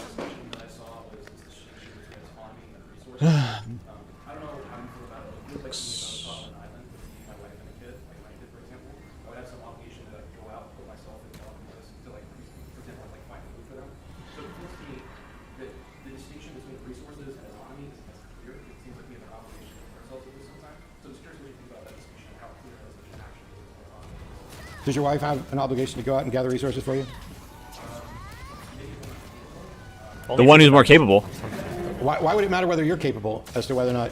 No, the one she who's has an more obligation? capable. Don't we all have an obligation to each other? If The one who is myself and more my partner are both capable. able to gather stuff, then why wouldn't we share the responsibility? Also dodging. Dodging. Put myself at bodily risk because they're not capable, like for example, going out fighting a tiger and stuff. Sure. So it seems like my autonomy is I want you with me because I can't fight a tiger either. Sure. It feels like my autonomy, like my bodily autonomy, is actually linked to the resources that I actually have to give to my child. So it just doesn't seem to me that the autonomy resource distinction is clear. It doesn't seem perfect. To Steelman, go ahead. real quick to Steelman a little bit what you said, because that was kind of what I was hinting at is, I don't think there's a clear, that's why I brought up the child support thing. I don't know if there's a clear distinction between autonomy and resources, because you Yes. necessarily need to sacrifice some level of autonomy to Yes. resources, is one point I would say, which I think is kind of your hitting it. Correct. The second thing that you bring up as well, which I also think is a little bit true, is I think we have varying obligations based on our individual capabilities, right? Like if there is someone Yes. next to me and they started like, Exactly. Well, my child over can pick up things, can he not? and I don't know how to do CPR, I can't do anything, versus I've got like a master physician here that's like saved 5 million people. Like both of us could take the exact same action. I'm not helping that person, but this guy's capabilities are so much greater. I think he would have had the obligation to do something, which is I think what you were getting at with the like fighting the tigers, because apparently you do that for your wife or whatever. Yeah, Go which ahead, is also why we have things like, you treat the patients in the front of you. This is about medical ethics. And in some cases, I think medical practice may be the one case that is most obviously where we impose a duty to give up your autonomy. We just went through, and are still going through to some extent, but not properly a pandemic now. Oops, sorry, I got you demonetized. We went through a horrible time, you can bleep Cringe. that out, and there were first responders and medical people out there who were putting their lives at risk. And generally, the public viewed it as a duty. And I would agree that there is a moral obligation there once someone has consented to taking on that job and task. Prior to that consent, I don't think that moral duty necessarily exists. When the example that you're talking about, you have a duty. I would say that your duty to your wife and child comes from the commitment that you've already consented to be in a relationship with them, to be stewards for them, to be protectors of them, not in a top-down. We don't have to do the, I'm the He-Man woman hater. All of those things are things that you consented to and that you could remove consent to. Maybe not when you're on the desert island, it's not the most practical time to do it. But you can leave your wife and kid today, and if they wind up on a desert island, you don't have to protect them. You would be awful in a moral sense to do something like that. But now we're outside the realm of the legal rights, which is all it's distinct. I'm gonna ask one question. You can say as much as you want. I think I'm you're gonna asking me. Yeah, So. I'm gonna ask a gotcha, but I'll tell you the gotcha so you don't feel like gotcha. Okay. So when we Fuck. talk about withdrawing consent in the course of the pregnancy, assuming you get into a situation where you're now kind of like on the hook for a certain amount of time to deal with something, do you think you can withdraw consent in the middle of that ordeal because you're no longer comfortable with it? And the gotcha that I was going to ask afterwards, because we're in Texas, is could all of the cops in Uvalde have just said, okay, well, this is a little bit spooky now, I withdraw consent, I'm just going to like let this guy do whatever? Or is that like a failing of duty there such that you actually do have, at the very least, Got a him. moral obligation to perform what you've been hired to do and consented to do initially? So, okay, yeah. The cops in Uvalde not only had a moral duty, but they had a legal duty to some extent, and so there can be consequences for it. No firefighter can be forced to go into the burning building. They can be held responsible for not doing it because what they did was they consented to be the one who does that, and then that rescinded kept it. somebody else from that job who may have actually done it. Yeah. And so that's where the kind of the legal responsibility lies. Okay. But That's also, a good rebuttal. I wasn't in a particularly difficult war situation, so I can't really speak to what others experienced. I want to give But her when my people spec.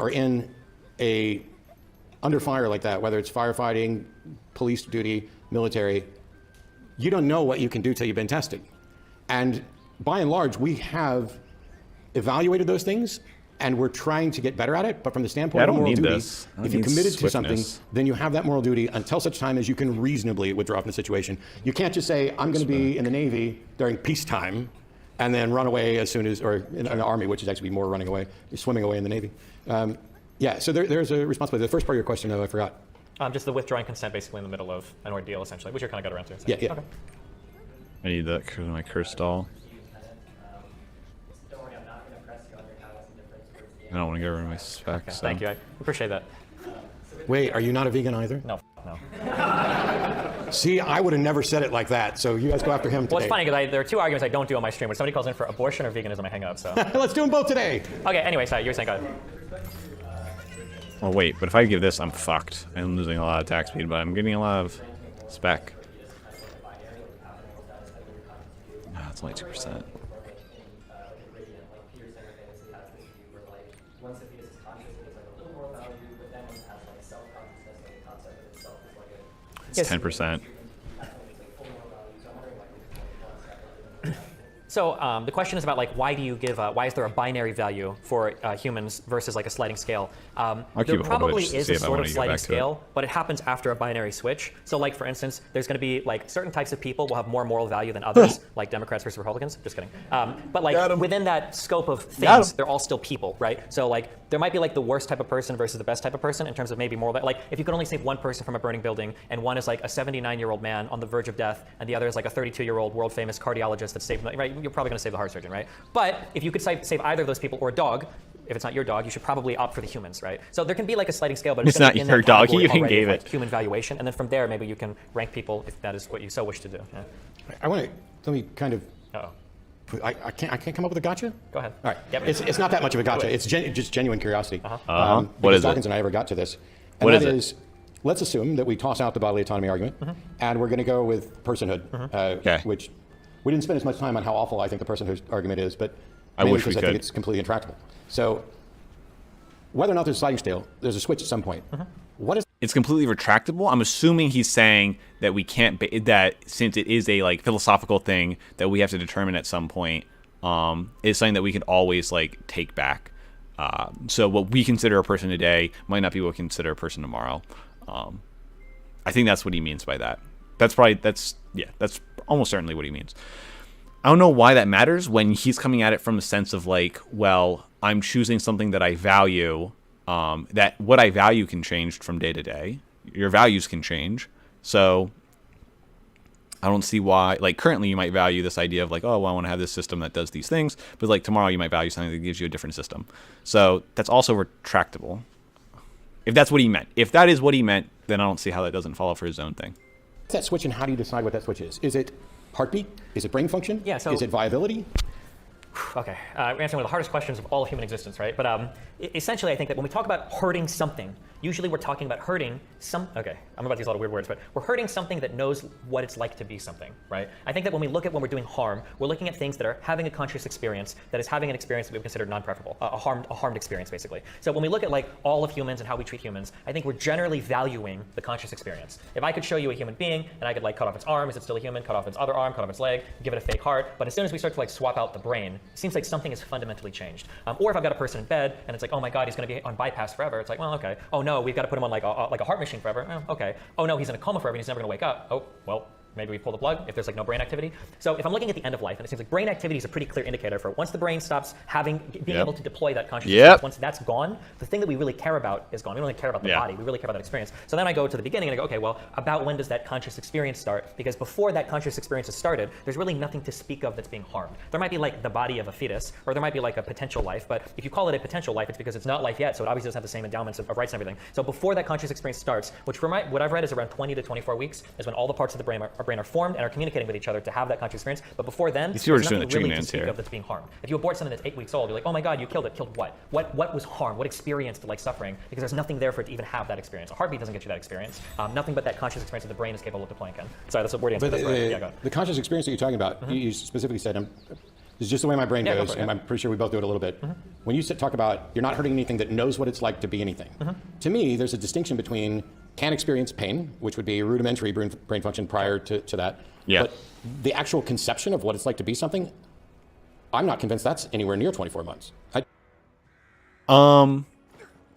I guess that's hard to say. I don't know how Destiny would defend this. Like, yeah, sure, we don't technically know when that could start for anything. Technically, all we can go off of is what our experiences is. So like me as an individual, it's the whole thing where like the only thing that you can know for sure is that you know yourself.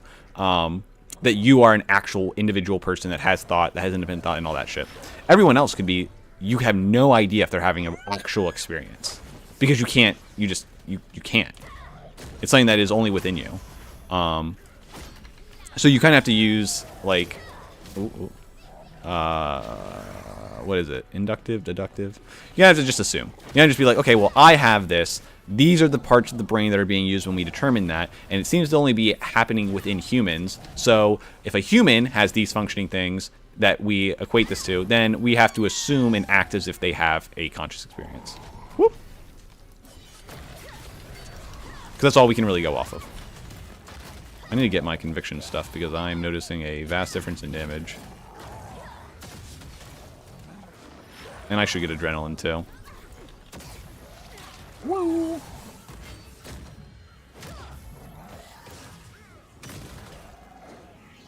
Dodge. Got out of there. It's not quite the phone book, but to have the sort of, I mean, you don't have a theory of mind when you're born.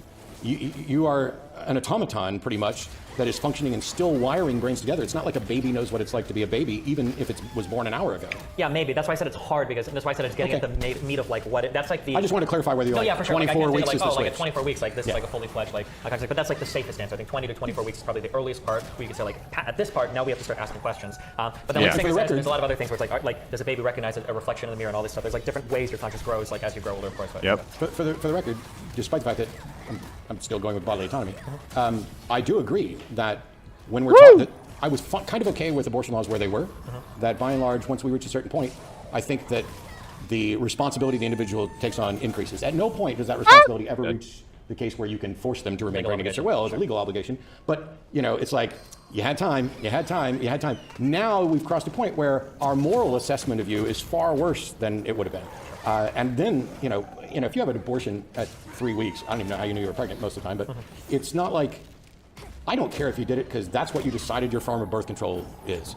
I mean, I wish it were different when I'm not advocating for that, but at the end of the day, the reason behind it doesn't matter because I'm in agreement with you. There wasn't anything that was harmed at that point. leaving. So we're not miles apart. Not that guy. Wait, what? Oh my God, I just called out that. So the question was, and this is for Destiny, if you have the obligation to save a human over a dog, if it's not your dog, what if it is your dog?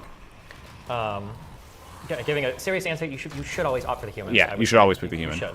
But there's going to be cases where this is one of those virtuous things where you should opt for the humans because it's virtuous. But like, no offense, but like given the opportunity to save like 4 children or 1 child, the 1 child is my child, which is about to be 4 like childless parents. I'm sorry, I'm not sacrificing my kid. Okay, Yeah. so like, yeah, I mean, I understand. And for the people that make those choices, that truly can make the really hard decisions.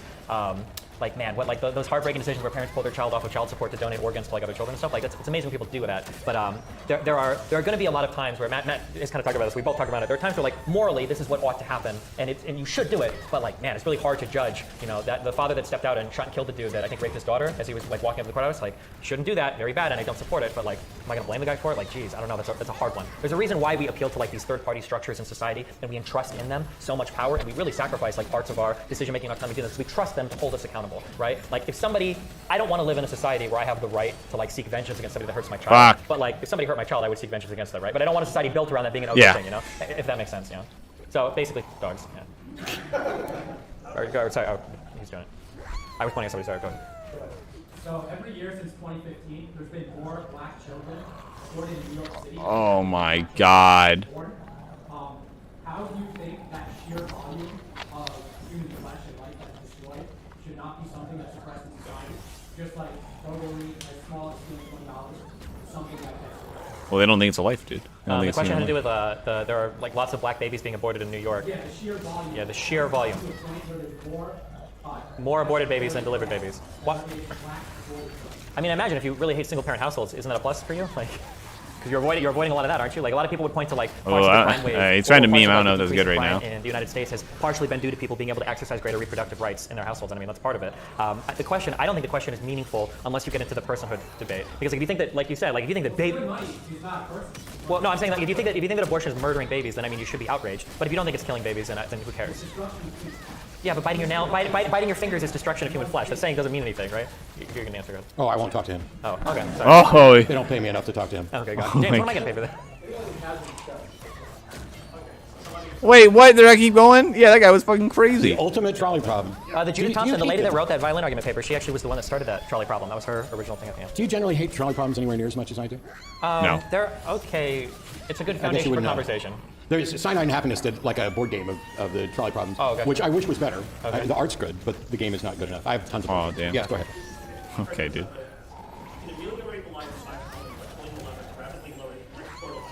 Stop. No, what? Stop. No, James, get it. Find a serious person. James, go. This guy's a no. memer.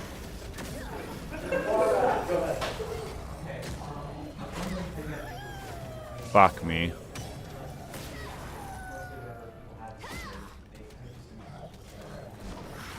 I generally use them interchangeably too. I don't find I can find some really jargonish distinctions that might be useful, but by and large, I'll draw a distinction between legal rights and morals, but no distinction between morals and ethics. To me, they're functionally identical. Yeah, but I'm pretty sure even moral philosophy, I think they use like morals and ethics like interchangeably. Like, yeah, you can draw distinctions if you want, but I mean, it'd just be for the purpose of that conversation. Most people, I think, hear them and use them interchangeably. I think True. when I say jargonistic, it's kind of like people want to use ethics for morals in a particular situation or in a niche.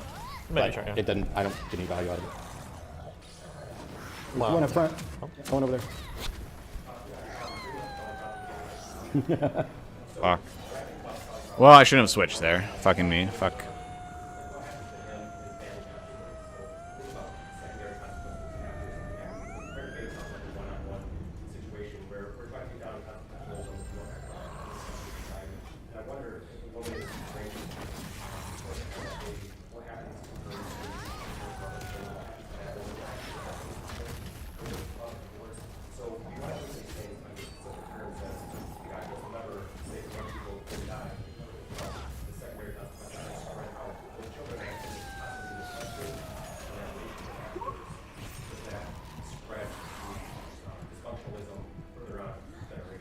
Where's my team?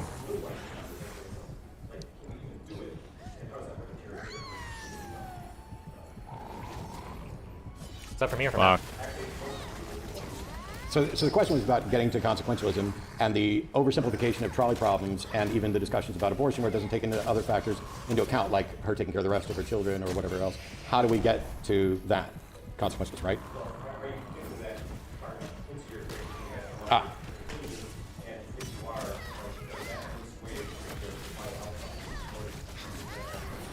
Fuck. Okay, so, God, there's one ethics guy that emails me and he gets Fuck! tired we're talking about normative ethics, so I'll try not to butcher this, but I always do. I feel like normative ethics and consequentialism is really hard because it feels like the more you start to bake things into things, the more nebulous everything becomes. So, for instance, in the simplest version of the trolley problem, should you pull one lever if you can avoid like 5 people getting killed and instead you just kill one person, right? We could imagine that this is a sort of rule we could craft where you should. I know. So I already know his. I already know where he takes this, and it's the whole idea is like you're baking in all these other things, pretty much saying that it's okay to I don't fully agree with when he says this though, because what he says is like, okay, well in the trolley problem, you're pretty much baking in this idea of being like, oh, well it's okay to kill one person to save 5. So if I'm okay with that world, now am I saying that I'm okay with like always doing this? Am I okay with like, so if say there's one person we could harvest their organs to like save 5 other people that are dying, that's like the morally correct thing to do then? It's like, well, no, I don't believe that's what's being baked in. We're being baked in when either case, when people are going to die, and like either all 6 are going to die, or only 1 is going to die. Well, then that's a scenario that we're saying right now. We're not saying it's like I don't fully buy into this idea like that's what you're baking in. There are cases where that could be happening, where you're saying like, okay, well, this is morally okay. Well, then you're saying all these other things are morally okay. It's like that can happen. I agree, but I don't like that example. And that's the example he like always gives, and I think that's what he's going to do again. Always pull the lever because we're preferring to save like the greatest number of people, right? But we could arguably factor that rule in, and we could say consequentially on a micro scale, everybody does that. But if that would apply into society, we might create a society where nobody ever, if they've got a cold, goes to the hospital. Yeah. The second they walk into the hospital, a doctor might see them with a scalpel and go, oh my God, I've got 6 patients that could use your organs, and then they kill you. And it's like, but that's the moral thing to do because you're killing 1 to save 6 or 5 or whatever. So I don't like that. Okay, so that's I'm done with that. Okay. The other question you asked though was interesting that there are knock-on effects for whether you have an abortion or not have an abortion. You said something I disagree with, which is like people don't consider the knock-on effects. I think people do. I think that's one of the Democratic attacks to Republicans that I think is one of the best attacks. And it's like it seems like Republicans. That they care so much about the fetus, and like if you're considering it a baby at conception, you care so much about that baby while it's in the womb. But as soon as it's like born, they don't give a fuck anymore. Republicans are very, very, very invested in the fetus right up to the moment of delivery, and they don't give a fuck anymore about it. And that's always something that I think bothers a lot of people on the left. It bothers me, where it's like, okay, well, if you're truly invested in happy, healthy babies and not just happy, healthy fetuses, like it seems like we should be doing things to support them after birth. Like, for instance, when Republicans failed to come together and expand that child tax credit that Biden had expanded, that raised the tax credit for families with children. That would have been a good way to show that, like, okay, look, well, we do want to take care of children outside of the womb too. But yeah. I have to put on a hat, or my ex-wife will be very upset with me. I agree with you. And as long as we're talking about political distinctions and who cares and who doesn't. But there's a really bad line of argument, far worse than bodily autonomy, that runs around particularly in leftist circles, which is, what is it? Well, they don't care about kids after they're born. And usually they're talking about the religious right who are opposed to abortion. That's a lie, and it's a mistake. Because there is almost no one who spends more money, time, and effort adopting babies and making sure babies are taken care of than the religious right. It's the broken system of teenagers that we can't find homes for that didn't come from those situations from just a mere forced pregnancy. But if you're like, oh, if you love babies so much, why don't you take them and adopt them and take care of them? They do. They are. All the time.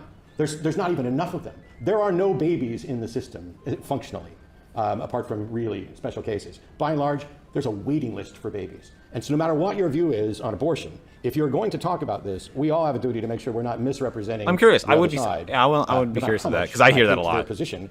The fact of the matter is, fundamentalist Christians are taking care of babies. I would be curious of that. You said Republicans. I go further. Yeah, I believe that. I know that the adoption. I was going to mention that earlier in our argument that like when you talk about like the broken system, there is a high demand for new babies because that's like the clean slate, right? You want to adopt. You're going to adopt. You want to adopt like right after they're born.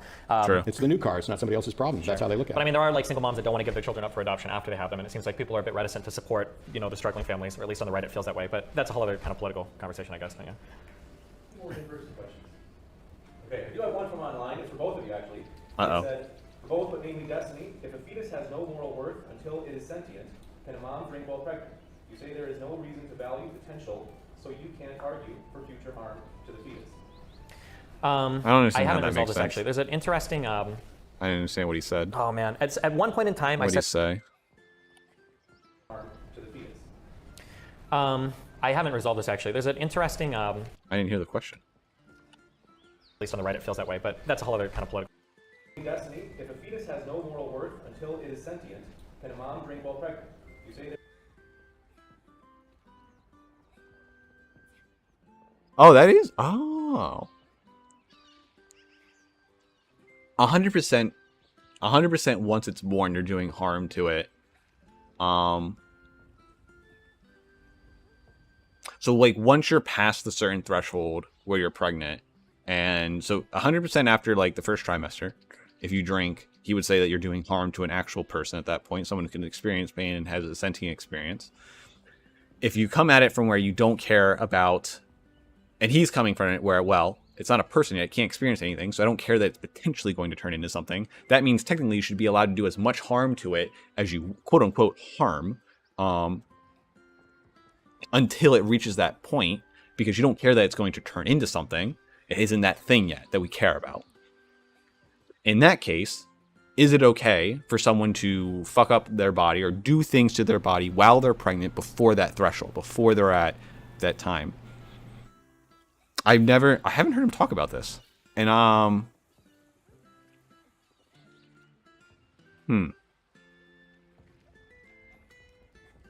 I think you might have to go down the route.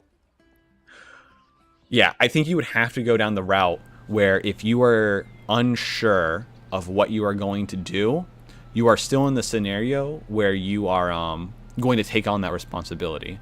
So until you have decided that you are 100% going to abort, or you are like going to keep the child, the actions you take while in that scenario where you have yet to decide, you need to err on the, I would assume, have to err on the side of like, okay,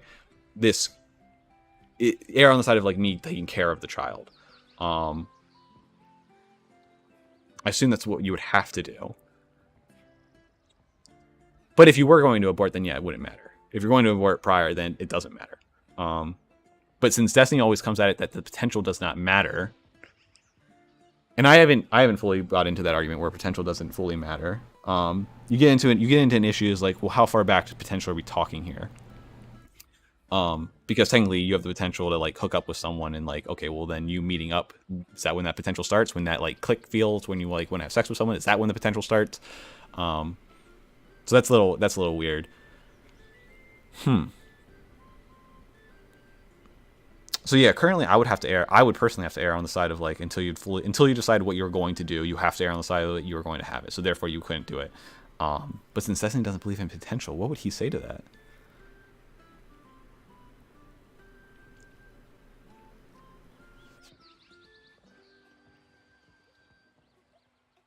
Potential doesn't matter.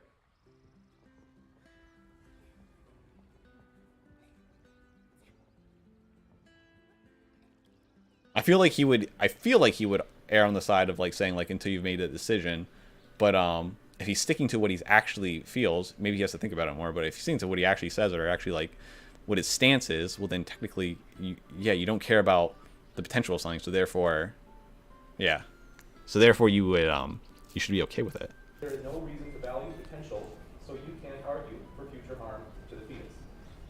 I haven't resolved this actually. There's an interesting.